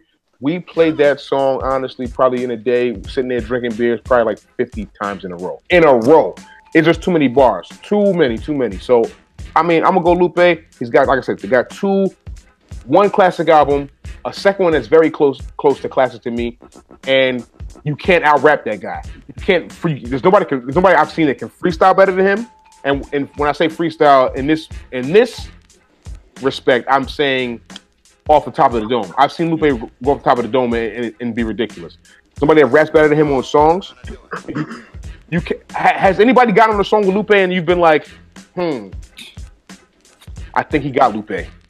You've never, ever. I don't care who it was. I don't care if it was Jay's verse on. I'll say this, and I want to call a timeout on the play because I want to know the song that you just said you listened to 50 times because I've never really been up on Lupe. So I keep answering that question because I really don't know Lupe's discography. My problem with Lupe is he tried to appease to white fans. The hooks, them white boy hooks, was like, because he'll ruin a great song with the damn hook. Yeah, that's my one problem with Lupe. I hear you. But we're not gonna get to the problem with him. But he dope. He dope. Where do you want me to start, Yao? I don't know nothing about Lupe. Where do you want me to start? You don't know nothing about Lupe, Kill? I mean, I listened to the first album and I liked it. I thought it was dope. But the Cool, the second album, The Cool. So start with The Cool. Yeah. Start with the Cool, then go to the Friend of the People mixtape. The Cool. And what's the song you were saying that you listened to 50 times in a row? Say something. Say something. All right. Another song. Hey, Kill. You know what? Scratch that. Listen to SLR. Listen to SLR. Oh, yeah. But SLR don't got that much music out though, man. No. I'm talking about SLR is the album. No. Hear me out. For real. Hear me out. No. Hear me out. Y'all hear me out. There's a song called Lupe Fiasco. It's called SLR. Yes. It's one song. Dog, it's 3 verses. Each verse is like 30 bars. And it's stupid. Yeah. It's stupid. All right. I'm gonna do it tonight. Lupe. We only have 15. We still at 16. Kill, I don't care if it's 4 o'clock in the morning. You call me when you hear that. We gotta keep it moving. Lupe need to be your number 1. Shit, the way you sound like shit. He only number 16 the way you talk. I'm like, yo. He peaked early. That's the only reason why he's even that low. He peaked early. That's it. All right, yo, I'm not here on nobody's list. Vang, who you got at 16, man? All right, I don't think I mentioned this, but I didn't mention it when we supposed to battle Lupe too. Huh? Supposed to battle Lupe too? No. I just wanted to mention that my list is mainly based around favorites, so it's not really lyrical skill. as much. Probably when you get into my top 10. But my number, what we are, 16? Yeah, 16. I got Common. Okay. Again, another MC who initially I wasn't a big fan of. The singles I liked, but it wasn't until One Day It All Makes Sense that I actually became a real big fan of his. As an MC in general, I think that was the album where I got it. I got why people loved him so much, you know what I'm saying, and loved the Resurrection album and stuff like that. And sometimes it connects with you a little bit late, depending on when you come in, but you can always go back and enjoy all the music. But I think Common is another dude who he's tested the versatility, but in the wrong ways. Because his versatility to me is the fact that he can talk about anything. He had a song about abortion that was really dope with Lauryn Hill. It's when he kind of strays outside of, I won't say his comfort zone because he might be comfortable, but we weren't. You know what I'm saying? He was messing with Medusa. Medusa put that. Wow. But he was the only one that didn't come out better. Everybody else got nice. Everybody else came out better. But I think it was Nick from Scooby. I didn't know Calm never got none. See, everybody else got some. So that's the key. If you get what Erykah Badu, which I might do, so I can come out of the channel. So you're gonna be whack. Yeah, you're gonna be whacked if you don't get none. You know what I'm saying? I just think he's a dude who, again, I think a lot of people tend to look at what he's currently doing. I think some of the television and movies and other things are kind of making it, not to some of us, but making it so some of his body of work gets forgotten. You know what I'm saying? Of what he laid down. And I think I was really impressed when he killed one of my top 5 MCs in Ice Cube on the Bitchin' You.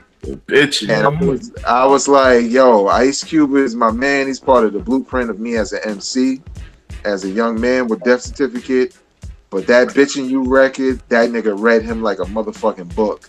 And I mean, and even when he was, Drake ain't say shit, but even the Canada Dry line, I was just like, God damn, he can still rap, yo. So, you know what I'm saying? Yeah, man, but I got Common at my number 16. All right, Nick, who you got? Andre 3000 is my 16. Hometown hero, and I'll just say, listen to the what was it, A Day in the Life of Andre Benjamin, Incomplete, and that says it all. I wish we would have got a solo album, but we didn't. But you can't deny the greatness, man. Like just a well-rounded MC. I feel you. Jay, so you got, brother? Big Pun. Oh, that's a goodie. That's very well run as an MC. He got out on one of my favorites, on my favorite of all time, Thought, on Super Lyrical. And even on that, I think the Thought held his own. Twins with Fat Joe. The joint John Blaze on Fat Joe's joint. Yeah, Don Cartagena. Yeah. Don Cartagena. He's got a bunch of dope guest appearances, and his albums were fire, both of them, in my opinion. All right. That's it. No doubt. Who you got, Rat? I had Andre Benjamin, man, for the same reasons that Nick said. But the two things I chose as far as like extremes was Benz in the Beamer and She Lives in My Lap and everything else in between. I mean, you listen to those two songs and everything else in between, and you'll get a solid picture of who Andre Benjamin is and was as an MC. Exactly. That dude, man, he do whatever he want, man. He can sit for 2 more years. I'm cool. I'm gonna keep listening to what I'm banging. Yeah. And one quick thing, another thing about Andre was, I think him and along with the rest of the Dungeon fam got us respect in Atlanta as lyricists, because prior to that, it was Jermaine Dupri and Criss Cross. So I thank him for that. No doubt. Yeah. Paul, who you got at number 16? I got Ghostface Killer. Okay. And with me, again, I'm big on albums. And when you can have Iron Man, Supreme Clientele, and Fish Scale Player, you know, woof. I mean, you got some major heat right there, man. And then you look at his performance on Forever was real dope. I mean, he's an entertaining MC. He got his own slang, him and Ray. You know what I'm saying? He's fun to listen to, man. You know what I'm saying? He's just an overall dope MC, man. But his output of work, it can't be denied. So I'm gonna say that he has the best solo career out of Wu-Tang. Even though Cuban Links might be the best solo album, well, I guess you can debate that. Ghost was the most consistent MC out of Wu-Tang. It's not even close to me when I'm talking about. I mean, Ray caught on again after that Cuban Links too, but Ghost never really stopped. You know what I'm saying? So I'm gonna say he's the #1 MC out of Wu for that reason, even though Method Man was like Ralph Tresvant. You feel me? So I get it. You know, wow, I like that though. But BBG had a better career than Ralph Tresvant. I think that analogy called the boy Ralph Tresvant. I'm bleeding in my chest. Bleeding That's in what my happened, man. chest. Ghostface, man. #16, dog. God, dope damn. analogy, man, because everybody thought Ralph was gonna bring the noise, and that nigga ain't do shit, man. Exactly. Hey, Wow. hey, well, hold up. You can't talk bad about Ralph Tresvant. That nigga's a real friend, man. If you saw that motherfucking, he could have took that record deal and been like, fuck right. y'all niggas, stay in the Oh, he a real G. He a real Y'all G. niggas in Roxbury. Like, fuck He was doing this karate on the mattress. I got you. You know, he a real dude, but I thought Ralph was good. I think everybody from our generation thought Ralph was gonna be the next Michael Jackson because they was like our Jackson 5. You know, ain't nobody expect nothing from BBD the way ain't really nobody expect nothing from Ray and Ghost. You know what I mean? So I definitely dig that new edition analogy. So I feel you. All right, let's breeze through these last ones. I got #15. I got my man Redman, 8 albums. People gonna beat me in the head with this. I got him with one classic. I know everybody else loves Muddy Waters and everything. I only got him with one, with What the Album. I didn't smoke during the Dare Dark Side phase, so I missed that whole album. My favorite quote from Red is, of course, from Headbangers. That whole cerebral palsy line just had me. I don't even know palsy do that. I don't even know, but it was just like, yo, when he said that, it was right up there with Busta with the Dungeon Dragon joint. Catching me with that, because I don't think nobody saw that coming the first time we was all listening to Headbangers. Yeah. You know, again, the only thing I think with Red is just he was just a weed talker. Like, after a while, you got tired of talking about weed. It was like, you know, all right, but bars for days, he can still kill it. So Red is #15 for me. Who you got #15? I mean, Yao. I had Ghost, actually, same reasons. My man said he's the best solo career from any Wu artist. I don't think that's even a question. He also, another thing is that, and goes unsaid, Ghost had songs on the radio for like his first 5 albums, like consistent songs on the radio. He had a joint with Neo, he had another joint with, I can't even think of the other joint, but Bulletproof Violence, he had a single. Carl Thomas. I told Carl Thomas, he had the joint with Jadakiss, Run, which was on the radio up here for a while. I don't want to. I mean, we can breeze over this one because we go to the next because my man already spoke about Ghost. But I'm going Ghost at #16 for you. All right, #15. What you got at #15, Vay? I got a Slick Rick. You know, Slick Rick had a real big impression on me as a kid, just with all the stories. Especially since the nigga was telling mad sexual stories, I used to just be like, you know what I'm saying? Like, wait, what'd he say? You know what I'm saying? I just always liked Slick Rick because, you know, hip hop was also fun. And sometimes I miss that because, you know, niggas got better with lyrics and, you know, it kind of became that, but people forget that hip hop was about fun and telling stories. But again, Slick Rick's stories wasn't always just fun. They sound fun, the way he delivered them. But The Moment I Feared is not a fun story. Fun at all, yeah. You know what I'm saying? Not at all. But you know, I always enjoyed his knack for telling stories, and I feel like he pioneered that, you know, for being able to convey that in a way with, you know, sound effects and stuff, which kind of laid the groundwork for what Big wound up doing. He took what Slick Rick did and he extended it for a different time, for a different generation, my generation, y'all generation. So yeah, I always held Slick Rick in high esteem because of that one album, to be honest. And when he was on Mos Def album, his verse was kind of tough. Yeah, his verse was kind of tough with the Iraq joint. Yeah. The little story about Iraq and the kid, I was like, Slick Rick. You know what I'm saying? So yeah, exactly. But you know, he told it in a Slick Rick way, but it was a conscious rhyme and it was a story. So, you know, yeah, Slick Rick, my number 15. All right. What about you, Nick? Big Daddy Kane, God MC, can probably out-rap anybody, but he's that far down due to the album, the catalog. But like the skills can't be denied. It's Big Daddy Kane at 15. All right, no doubt. What about you, Jason? At 15, I got Chuck D. The only thing I want to add that y'all haven't already stated, Chuck D was kind of like Prodigy before Prodigy, and I say that when I say that is that he could say a line that wouldn't rhyme, but it would fit. And then a lot of times, early hip hop era, there was a lot of rock influence, especially on Def Jam. He would hit like if you listen to guitar players play, he may be off a little bit, but he would be on. That's the only thing I wanted to add. Chuck D at 15. All right, what about you, Rat? Oh man, MC Lyte, man. I think she carried the torch for female MCs, even though you had Latifah, who was, probably did a little bit more from a global standpoint, but without Lyte, there is no female MCs to do what they're doing now. So Lyte, man, I've always been a big fan of MC Lyte from day one.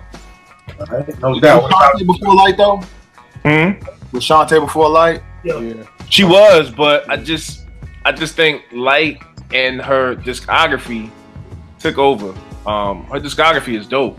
Yeah. She's got 3 solid albums that just, shit. You go back and check them; they're all dope, and there's no filler on them shits. Yeah, she right. dope. Hey, you said was who before Lyte? Shantae.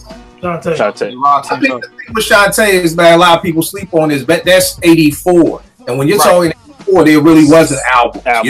Singles. Yeah, it's singles. That's really the time where a lot of my old heads would be like, like how my man says with Busy Bill with T La Rock and It's Yours. Like he's like, for him, It's Yours is just as dope as Illmatic was, because he's like, in our time it was always just about singles. You know what I mean? And I always give Shantae props because she was the original Juice Crew member from '84. And that's huge. But I feel you on that. So who you got at 15? Andre 3000, for the reasons that you guys already said. Absolutely amazing. His performances on each of those Outkast albums are just pretty much flawless. He has flawless verses.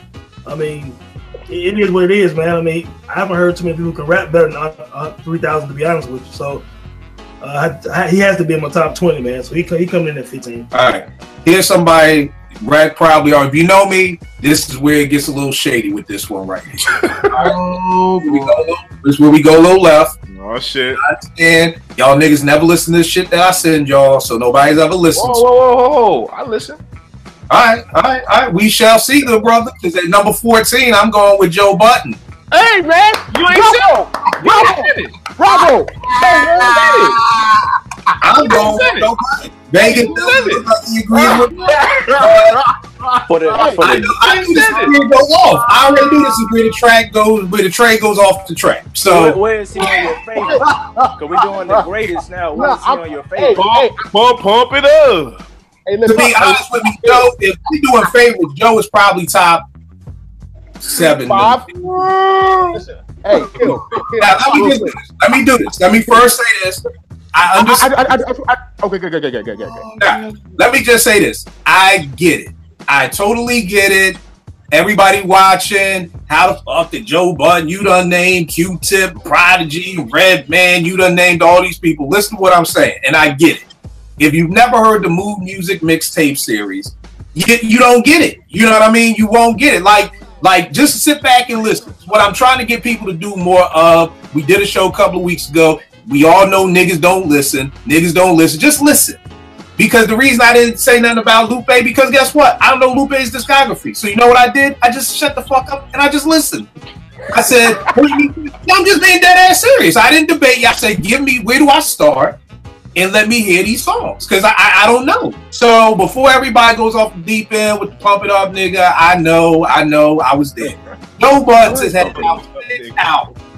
He had out 4 mixtapes, the Mood Music mixtape series, which is one of the dopest mixtape series that, you know, that's been out, in my opinion. I think Joe covers a wide range of topics. Joe is one of my people who, when we talk about where's the adult contemporary hip hop, Joe Budden has been adult contemporary hip hop for the past 8 years. So whenever anybody my age bitches about this, nobody out there rapping about real life, you obviously don't listen to Joe Budden. He has this song called, God, I just had it up too. My mind is off because it's one of my favorite quotes. He goes on about relationships for like 9 minutes over Sade tracks. Oh yeah, it's incredible, man. No ordinary. It's incredible.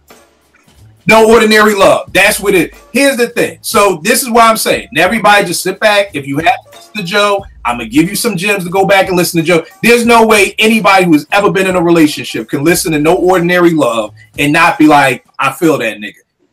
This nigga, one of the quotes, just know how I'm with you is how I am alone. I signed up for a girl, not a chaperone.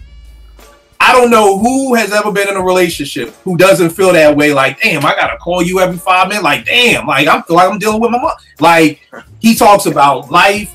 Don't get it twisted. He's an ill storyteller. 3 sides to a story. 8-minute story that is on some interwoven crazy shit. Life. He talks about life. One of my favorite songs is Only Human. I just told T the other day, I'm tired of being strong. Let me just be weak for a minute. Like, Joe is somebody who, with me at 43, I can quote Joe's rhymes to display how I'm feeling in life.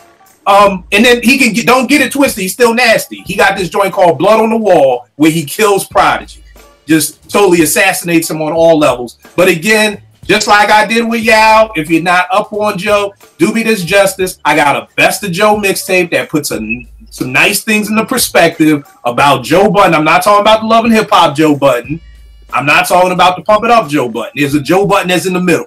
Yep. So do me this justice. Listen to this. And you may not agree that Joe needs to be this high up, but I find it very hard to put an MC who's been popping since 2000 to 2018. And he can still his last album, Rage Against the Machine, with what's my man who does the MP tricks? What's his name? Arab music. Very dope album, very solid album. The beats are dope. Joe's dope. That's my number 14. Yeah, who you got? My number 14 is Joe Budden. Hold tight. What you gonna say, Carl? Oh, real quick, just to follow up 2 more tracks, man. I'm not sure if you're up on with Joe Budden. That song Black Cloud. I think that might have been on that movie. Yeah. Listen to the Motions on Black Cloud and another track he got called Love for You. That track Love for You. And you talking about a mature hip hop joint. I used to keep that joint on repeat, man, about 2-3 years ago, man. So dude, he got some sleeper joints, man, for real. And I'll say this: Mood Music 4, 5 mic classic for me. 5 mic classic. I mean, and again, anybody who ever bitches about this no adult contemporary hip hop has not, because everybody just like to say Fonte. Joe Budden has been doing this before adult contemporary hip hop was even a thing. He's been doing it. So yeah, he's got a joint on Mood Music 2 where he's talking about having him and his girl raising his girl's son better than he raising his own son. Like, just real life material that people should be able to deal with. My bad. Yeah, who you got at 14? My number 14 is Joe Budden. Okay. I'm tired of y'all, man. I'm tired of y'all hating on my man, yo. I'm tired of y'all, yo. I'm tired of people hating on my man Joey. Seriously, yo. Let's bring the stats into the equation. He has one of the and honestly, Pump It Up, fine. Say what you want. Yeah. Ride. Yeah, it's a great song, fine, party song. But there's not a person at that era who was rapping better than Joe Budden. I'm not sure if there's a person who's ever put out a mixtape series that is better than Mood Music. Let me tell you something. I listen to a lot of rappers. I listen to a lot of rap. And I've never been an emotional guy, but Joe Budden is probably one of 4 rappers who's ever moved me to tears, yo, with the way he's spitting. Has anybody ever listened to the song All of Me? Yeah, All of me. You ain't got to get started on that, bro. I'm gonna have to listen to this Joe Budden Y'all character. are bugging. Y'all are. Don't call him. Don't disrespect the man and call him a character. That boy is a bona fide MC.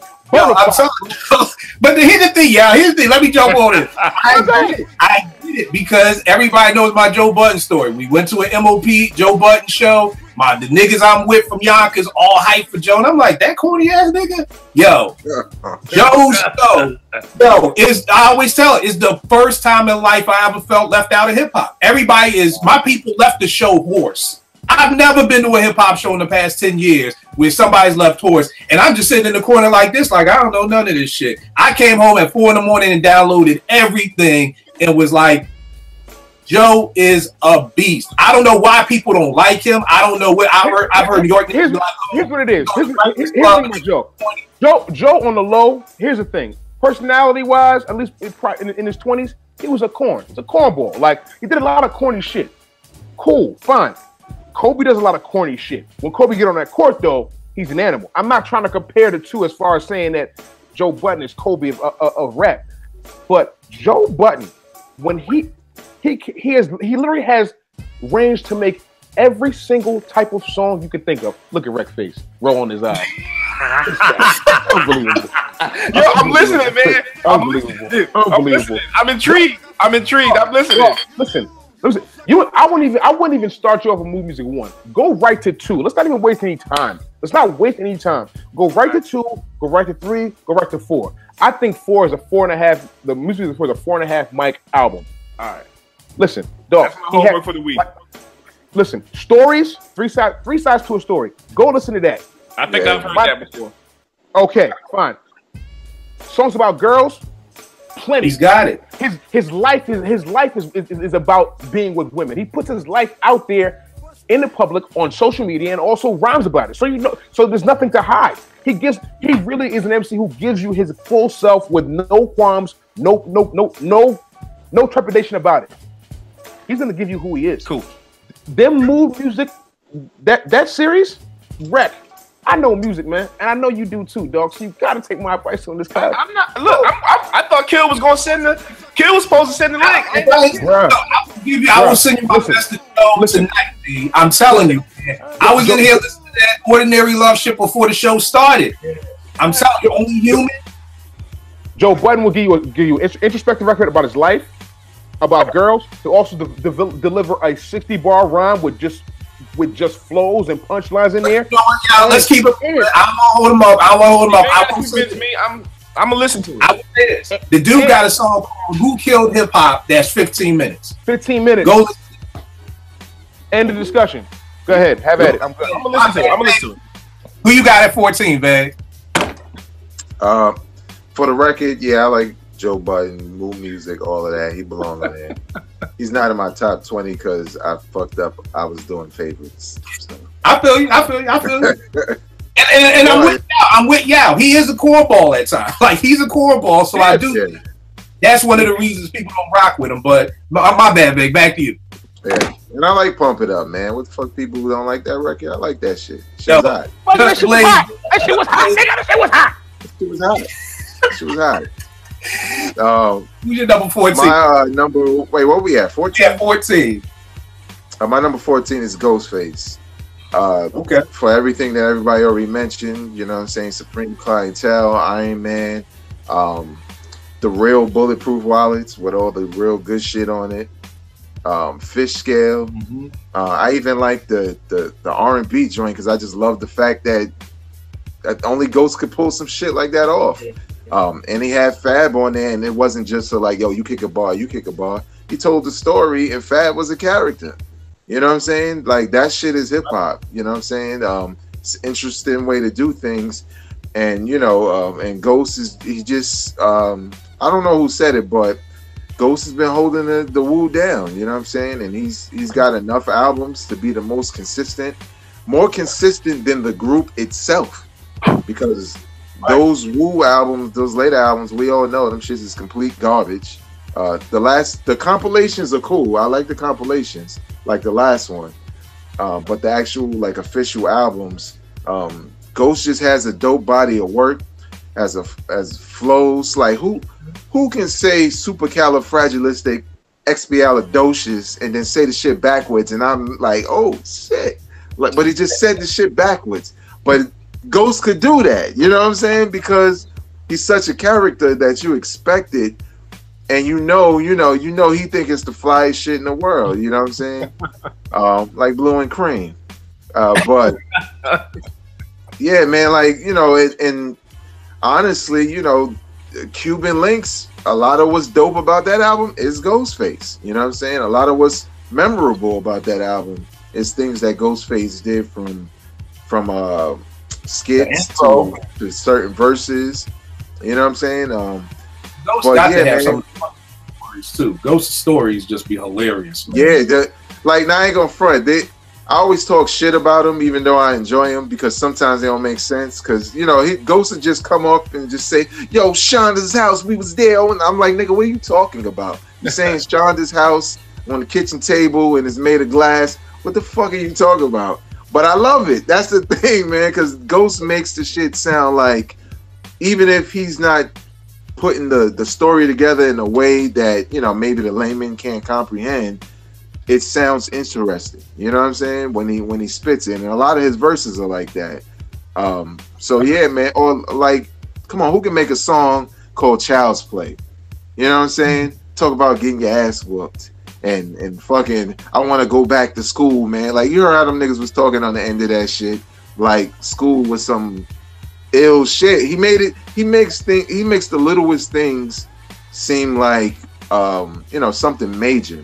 And it makes you think back, you know, to your time or whatever when he reminisces. So yeah, man, like, Can It Be remix, all types of shit. Ghost got classic songs, verses, albums, man. Yeah, Ghostface at number 14 for me. All right, who you got, Nick, at 14? Can't hear you, bro. I can't hear you.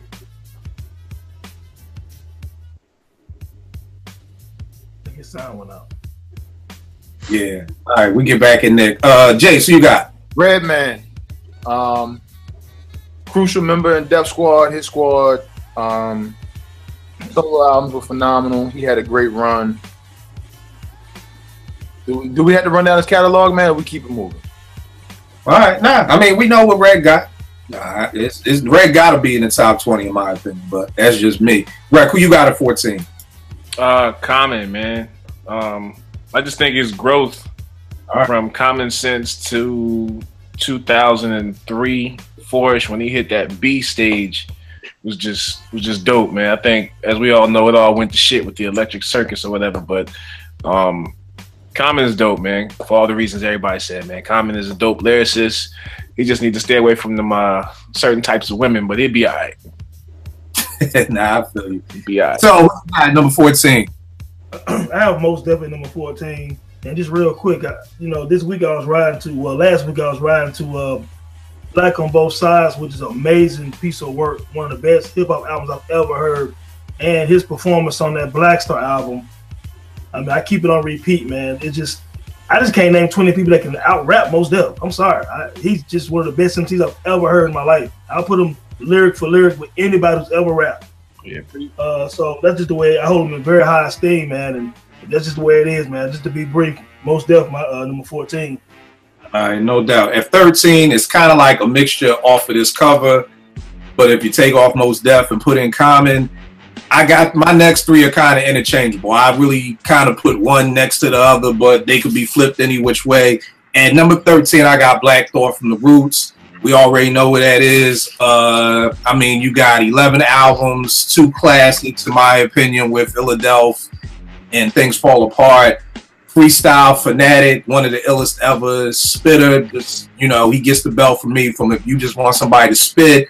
We saw what he could do, you know, on Flex, High 97. What I loved, one of my favorite quotes from him, especially being from Philly, was from Push Up Your Lighter when he's like, Southeastern Pennsylvania Transportation Authority is what I'm probably on. If I ain't whipping the land throughout your section. People who ain't from Philly, that's SEPTA, that's our bus system in Philly.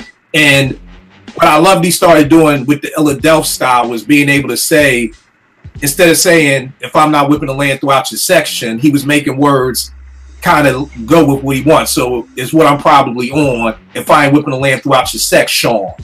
Like he was, excuse me, he was playing with his words a little bit that I really dug. My only knock on Thought, and he would be much further up on this list, I just don't feel like Thought talks about shit. I feel like he spits 24/7. The only real story I've ever heard from Thought is about a shorty. He could rhyme about rhyme about You Got Me. He could rhyme about the hypnotic, the seed. He can talk about women all day, but outside of that, Thought just really don't have no, in 21 years, I just don't, even them last 2 albums that were supposed to be story albums, I don't know what the fuck they was talking about. So that's the only thing. That, you know it's bad when Quest got to put out a press release like, this is a story and it's going backwards. Don't nobody know if then I shoot your cousin, whatever. So that's my thing. Thought would be further up, but that's my number 13. Yeah, who's your number 13? You ready to laugh? I'm gonna go Rick Ross, man. Rick Ross. I think he. I know. I'm not mad at it. I'm not mad at it. The discography. It's at this point. I mean, I had to look at it the other day. Like, first album's tough, second album is tough, third album's tough, fourth album is tough, and he had a little drop off. But this last album he put out is really, like, for me, it's a game changer for a lot of reasons. I feel like it almost sounds like, I'm not sure if I mentioned this in the last podcast, but it sounds like hip hop, like ballroom music. You know what I mean? I think he's solidified his own lane, and with the work he's put out, singles, he's actually one of the guys responsible for an entire era of hip hop. Ringtone era of hip hop started with Rick Ross. People don't really realize that, but it was him. And then just the progression, like, I always say this. I kept saying this before. The Southern rappers, a lot of them, Rick Ross only became good to me, only became nice to me when he started rhyming like an East Coast cat, like an up north cat. You know what I'm saying? Yo, I know what you mean. Yo, it's what it is. Like the T.I.s of the world, the reason why I fuck with Ludacris, reason why I fuck with T.I., reason why I fuck with Sci-Hi. You know what I'm saying? These guys are from Nick Grant. These guys are from down south, but they have an affection for wanting to be recognized by New York and wanting to be respected by New York MCs and Philly MCs and Boston MCs, because that's the general area where, you know, you got to come with it, you got to show and prove. And those guys, especially Rick Ross, like I keep saying, that Triller album, he really stepped it up, his rhyme game, and then he found his niche and found how he was going to flow and he found his cadence, and it became confident, and he delivered album after album after album. Doesn't have a classic, but the consistency, and he's also probably the best rapper from Florida ever. I mean, you know what I mean? And that's something you can say. That means a lot. He's responsible for an entire, like, the whole city of Miami. I know they have Luke. I know they have Trick Daddy, but Rick Ross is the biggest artist ever from, well, I won't say that. Luke is the biggest artist, but Rick Ross is the best rapper ever from Miami. As far as hip hop, as far as lyrics. Yeah. Not to mention, this dude has one of the best ears for beats. Yes, no question about it. He does, hands down. Yeah, Deep in the Rap was crazy. Yeah. I'm not mad at Ross at all. Vay, who you got? I got Eminem. Okay. I think a lot of what people like, people who can't really get into his music. I think what they get confused when they hear fans of Eminem, or they hear you know, like your favorite rapper saying Eminem's dope, and they can't really figure out why. It's not the content, it's the technique. It's the same thing I learned, you know, listening to y'all guys when it came to Dilla, where, you know, I couldn't really hear it in a lot of the beats. Some beats were dope, but then when I learned about the techniques, and then I could hear the techniques and what Dilla was doing, then I was like, oh shit, yeah, I see why cats say he's nice. That's the same thing with Eminem can rhyme bars anywhere within bars, and the shit sounds like it's impossible. You know what I'm saying? There's a reason why Royce always says shit like, I'm trying to catch Eminem, because this nigga can do that off the top of his head, and he's done it in film. We all seen 8 Mile. That shit was not pre-recorded. This man said, fucking battle me, and I'm gonna respond like it's a real battle. And them shits is nice. And when you think about a lot of his records, even some of the records that aren't set to, you know, I guess be, you know, some lyrical skill fest or whatever, pay attention to his rhyming scheme. He has flows for days.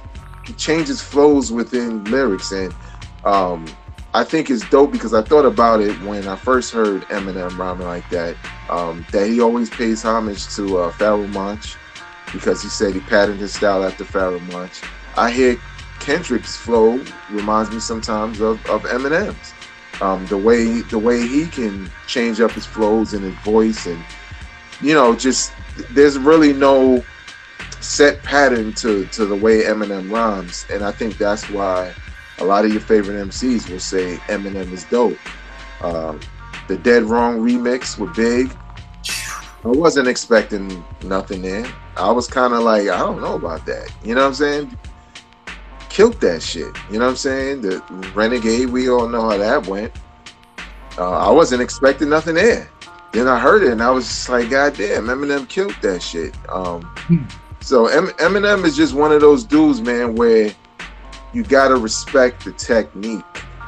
It's not about kill my mom, my baby moms, and rape and all of that shit. That's just the content for, because I always look at rap as entertainment anyway. I never looked at any of this shit as serious. Except for MOP. I believe them niggas. Like when they say Annie up, I'm like, yo, nigga, tuck your chain in, fam. Like MOP in the building, nigga. But like with Eminem, that's the thing about him that's so dope. It's just that he's so polarizing because no fault of his, you know, he's white. And white America is gonna hop on him and place him up there. And if you watch any interview of Eminem on any platform that's targeted to white people, he will shit on them the entire interview just because he know what they're doing. And a lot of people crucify him for being white and being successful when he does everything in his power to show that he's just a hip-hop fan and he respects the culture, from t-shirts to saying who he loves to signing niggas like Westside Gun and Conway and Joe Budden. So and dissing that nigga. He just dissed him too. Oh well. Yeah, I heard that was I don't know about that. I don't know. I haven't heard it. I just heard about it. Yeah, it was. All right, you got at number 12. Who? Jay, so you got number 12. Oh, me. I'm sorry. I got Raekwon at number 12. Okay. The only joint that I didn't really rock with that he released solo joint wise was the Lex Diamond Store. You liked Immobility? I actually did, believe it or not. I know a lot of people don't like that. I actually did like it. Okay. But yeah, and his latest joint, The Wild, I thought was actually dope too. I think Wild's classic. I'm gonna have to start calling you Porzingis, B. You the unicorn. You the only person I know who has ever said they liked them. I said it right the first time. It's the first time I said it right. Immobility. Immobility. You are the only person I've ever heard. No, I like it too. Okay, both of y'all. See, we got okay. So you know, I don't like that shit. Let's keep it consistent. I like Sneakers by Pete Rock, and that's it, man. That was it. But no, that's dope. That's dope. That's dope. That's gonna be a whole nother show we need right there on albums that most people don't like, but certain people do. Because I would love to pick y'all brains on what y'all liked about that album. And here's the thing: I probably anything lyrically went over my head because I could not mess with those beats. If I can't mess with your beats, then 9 times out of 10, he could have said the freaking code to cure cancer, and I would have missed it because the beats wasn't kicking it. Wow. Heard you. But all right, Greg, who you got? 14. I mean, at number 12. 12 is Redman. I think he's got 3 classic albums. I think his first 3 albums were classics to me. Fourth album, and after that, I think he just got caught up in just label bullshit and just times changing. But he's been able to stay relevant for way over 20 years, and that's not an accident. Redman's just dope all the way around to me. I think that cat's gonna rap till he's 60. Started to get into that whole how high shit and doing But I think that was him reaching for ways to kind of not necessarily get out of music, but just have another stream of income. I ain't mad at it. I'm not mad at it. I'm not mad at him either. But I think he's one of those cats that's gonna rap till he's 60. You know, just flow is there, voice is there. You know, you don't mistake any Redman for nobody else ever. Never have, never will. So, all right, no doubt. And Tone, who you got at 12? I got Common for the same reason most of you guys have. People forget how nice Common actually was coming to the game. You know, after his debut, it was kind of corny debut. A couple of joints on it. And then you come out the box with Resurrection. Then you got One Day It All Makes Sense. You got Like Water for Chocolate. You got B. You got Finding Forever. I even looked down here. Even that Dreamer and Believer had a couple of joints on it. Nobody Smiling had a couple of joints on it. And that Black America Again, Don't Sleep, man. It had some tracks on that joint, man. So, I mean, Common's one of the greatest MCs all the time. Don't get it twisted. You don't let this TV shit fool you. You can rap with anybody. And he can balance. You know, and to take down Ice Cube like that was monumental, dog. I mean, he got them cats nice with that Bitch in You. And that's why Ice Cube was still West Side Connection. That was large. You know what I'm saying? But yeah, man, Common one of the best MCs all the time, man. Can't have a top 20 without. And he might beat you in a dance battle too. The nigga can pop lock his ass off. He can do everything, man. Nigga MC. You know what I'm saying? But yeah, he can't seal the deal with a chick who. I don't understand that. We just talking about the mic right now. Hold on. With Angela right now. And he with Angela right now. The girl to be on CNN. He with Angela right now. Yes. That's a whole nother thing. Me and women with Common is, and I don't even mean Common is just my beef with some women out there, because I swear to God, once he started acting, then he became a sex symbol, and I'm like, that nigga look the same goddamn way for the past 20 years, and y'all ain't said nothing about that nigga look the same way on Resurrection that he look right now, and he wasn't a sex, but neither here nor there. Exposure, bro. Exposure. It's not exposure, because I'm talking about women who knew Common then, but he wasn't a sex symbol then. So I'm not talking about somebody like who's he? You know who he was, but he wasn't a sex symbol then. Something about that big screen, something about going to the movies and getting some popcorn that does it. My last two. Popcorn at the movies? What happened? You still buy popcorn at the movies? Oh man, you gotta lease. I gotta lease my car as an Uber driver just to make it to the movies nowadays. You take Nay and two of our friends to the movies, get some ices and some slushy, all at $130. You got a mortgage payment. Yeah, exactly. My last two, number 12, Calm, for all the reasons that y'all said. 11 albums, 3 classics in my opinion. One Day, Like Water. B, storytelling, battles, he got it all. Quick story about the Bitch in You. He wanted Primo to do it, but Primo was like, I ain't trying to diss Ice Cube. Like, nah, I ain't trying to do that. I guess Pete Rock was like, fuck it, let's go. So that's how it was supposed to be Primo doing the beat, but Primo was like, nah, Cube is fam. I can't rock with you on that. And number 11 for me is Pharoahe Monch. 4 albums. 2 of them are 4.5 for me. 3 organized albums. I call him the Sade of hip hop. He's only put out 4 albums in over 15 years of being a solo artist. Incredible MC. Like Vague said, M said, give props to Pharoahe. One of my favorite lines from Pharoahe. This was so slick. I didn't catch it the first couple of times. It's on this song called Damage off of PTSD. He says, then I will ring your bell like Avon, displaying some of my various tattoos. Trayvon. The Oscar award-winning Aiyana Jones. Hey, Sean. And I didn't even get it at first, but then when you listen back to it, you know, of course, it's the Trayvon Martin incident. It's the Oscar award-winning, talking about Oscar Grant, Aiyana Jones, the 7-year-old that was killed by the police in Detroit, and then the whole little Hey, Sean, talking about Sean Bell in New York. Yep. And that's what I'm talking about, where, like, I've heard that song over and over and over again, and then just one day it just clicked, like, wow, pow. Like, so in Pharoahe, I feel like he does that with his eyes closed. You know, the straight bullet, everything that Pharoahe's been doing is an incredible MC. Yeah, who was your last two? I know I done held y'all ransom, kidnap. All good, all good. My last two. So I actually have Common for all the mentions, all you guys reasons you guys mentioned. Like Water for Chocolate is one of my favorite albums. Only album I've purchased 4 times because I lost it. I lost a CD mad times. Letting people hold it.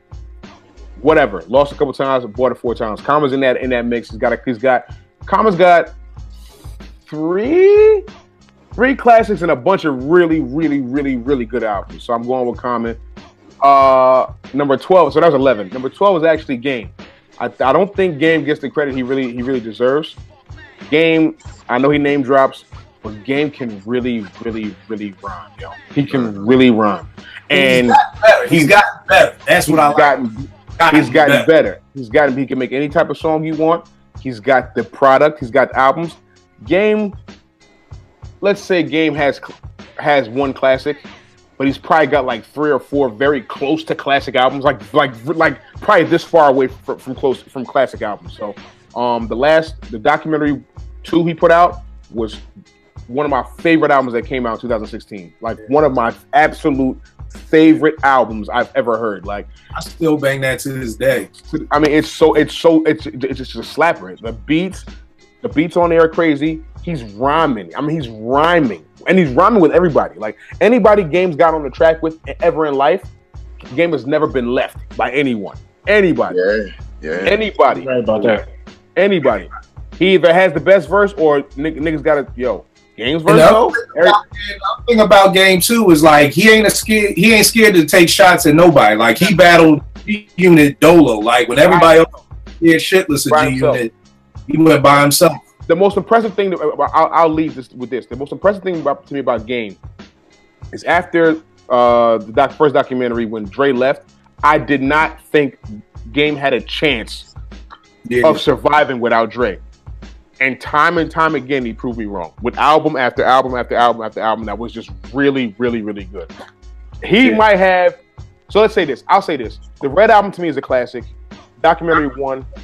Documentary 2 is very close. Yeah. I ain't mad at that at all. Vay, who you got for your last 2? For number 12, I got LL Cool J. Longevity, hits out the ass. He could do songs for the ladies, as we know, but he can also he could jump on a posse cut with some of the most hardcore rappers and hang with them. He kind of held his own against the battle with Cannabis, which I really didn't expect. Of course, second round knockout is a beast, and I was expecting LL to come with some corny shit, but I was just like, nah, LL, this is actually good. But yeah, man, you talk about longevity in the game, man. LL, like we on this podcast, we talk about all kinds of eras. And LL had hits out in all of them. You know what I'm saying? 80s, 90s, early 2000s. LL was right there. One of the only rappers where I think like his first 10 albums were all platinum, dating back to the early 80s. Like the dude was just, he could do everything. You know what I'm saying? So LL was my number 12. My number 11 is Redman. When Redman came out, man, he was instantly my favorite rapper. Instantly. You know what I'm saying? The voice, the way he kind of approached the tracks, you know what I'm saying? Like he was just hardcore, and then when he started getting into the whole funk side of things, I was really feeling that on There's a Dark Side. Muddy Waters is a classic. I mean, if there's a peak for Redman, that is it. When I heard that album, I was honestly shocked at how much I liked it. From classic comical skits to dope records. And I always liked how his albums began with like a song and then the intro would come on. Mm-hmm. And then, you feel like the album started. You know what I'm saying? And the thing with Muddy Waters with the whole Jurassic Park thing where he was like, that's me coming and screaming on rappers and shit. And it was just dope, man. The Superman Lover series. You know what I'm saying? Like, dope storyteller. He had it all. You know what I'm saying? And then when Doc's the Name came out, I was kind of like, don't do that. And, you know, like, yo, man, let Bad Boy do that shit. You just do you. And then Malpractice came out, and I was just like, damn, it's over, y'all. Over. Yeah. Malpractice killed it. Doc's Name was okay, but you're right. Malpractice. Yeah, once Malpractice came out, that was the nail in the coffin. I was personally depressed, to be honest, because I felt like it wasn't no coming back. But as you can see, man, and one last thing, like what I said with Eminem, and like with Black Thought, the way they run, the written shit is the way they freestyle. And I remember hearing Redman on Hot 97 with Funkmaster Flex, and Flex had to stop him because the nigga just kept going, and he wasn't missing a beat, he wasn't fumbling, he wasn't repeating shit. And yeah, man, Redman is just one of the dopest of all time, man, and he just doesn't always get the props he deserves. So Redman's my number 11. All right, Jace, who's your last two, good brother? I got Ghostface. Definitely gotten better. I don't think he's put out a bad album, in my opinion, out of everybody in the Wu-Tang clan. Like Vegas already said, he's got the best catalog, to include the group, in my opinion. Last, I got Busta Rhymes. From his career as a solo artist coming out of LONS, doing guest appearances to it, the Coming, Disaster Strikes, Extinction Level Event, all of his solo albums up until I can't even remember. But he's overlooked because of the era he came up in my opinion. Because I don't think he's put out a whack album. I can't tell you the name of a whack album, but I can tell you when I stopped paying attention to him, and that's just because of the competition that was surrounding him. He always had like this movie intro to his albums. It felt like you were watching the previews, this big ass bass line, people talking, and then you get straight to it, and it's knock from beginning to end. He gives you different type of flows, different type of pockets. He can do hyper, he can give you mellow, he can go fast, he can go slow. You get on there with somebody and he holds his own if he doesn't take it. Yeah, I got Busta Rhymes, man. All right, no doubt. Rec, who's your last two? Tupac. I was on Tupac from the beginning. I liked Tupac when he was with Digital Underground. But I like Tupac, his first album. I like that Tupac. I wasn't big on the Death Row Tupac at all. I was very late to that party. But I mean, Pac, flow, lyrics, what he was saying, that caught me with the first album. And I was kind of upset when he changed up and went, to whatever he was doing. But it is what it is. And number 11 is Scarface, man. I've been a fan of Scarface since the Ghetto Boys. And I did not know that he was doing solo albums until one of my homeboys hit me up with the Mr. Scarface's back joint. And ever since then, I've been a fan of Scarface, man. You figure this cat's been in the game since, what, 89, 90? Dude's been around for a long time, man, and just continues to hit you with solid albums, man. I think my favorite album on there is The Fix. It's a dope album. Yeah, very. All right. Dope album. But Scarface, man, a lot of cats don't give Scarface his due credit. You just got to go back and kind of, like you always say, do the knowledge. He's just one of those cats you really got to go back and listen to. All right, no doubt. So who's your last two? Last two, number 12 is Kool G Rap. Pretty much every person that came after G Rap in Queens took a piece of G Rap. Even when you think of AZ and Nas and all those guys, that whole firm thing, you know what I'm saying? Even Ray and Ghost and even some Locks, even the Locks got, G Rap influenced a lot of people. Funny enough, Scarface even said that he was influenced on by G Rap, which was funny, him being from Texas and being influenced by a dude from Queens, but the lyrics there, the flow is impeccable. I mean, he G Rap. I don't need to say much about it. He doing that pantheon of hip hop with Kane and Rakim and KRS. G Rap was right there with them. You know what I'm saying? And some people might think he can rap better than some of those guys. You know what I'm saying? So, and he definitely was more lyrical than KRS. Road to Riches classic. I like Wanted Dead or Alive, Live and Let Live, and I still rock 4, 5, 6 right now. 456 was a dope album. That's my joint, man. 456 is crazy. So G-Rap number 12, man. Number 11 is Eminem. Kind of what Vague was saying, like Eminem rap, he's so gifted. I never really heard how somebody put words together like that. You know what I'm saying? Like I listened to this song called Seduction, and I was like, damn, you can really rap like that? You know what I'm saying? Like how the hell you rap that way? You know what I'm saying? And Eminem is kind of cursed because he's white, but if you listen to Rakim and G-Rap and even Jay, it's a bad day when first thing you like. You be like, yo, I wish I could get some white credit or some, his white job. But so it's just white to hear you say he's cursed because he's white. His white privilege hurt him in hip hop to a degree. Man, exactly. Yeah, exactly. Because it's a reason why Rakim and these guys hold him in high esteem, because these guys are rappers, they're lyricists. Just like Babe, you understand that. Best rappers of all time. But he's hurt sometimes by subject matter.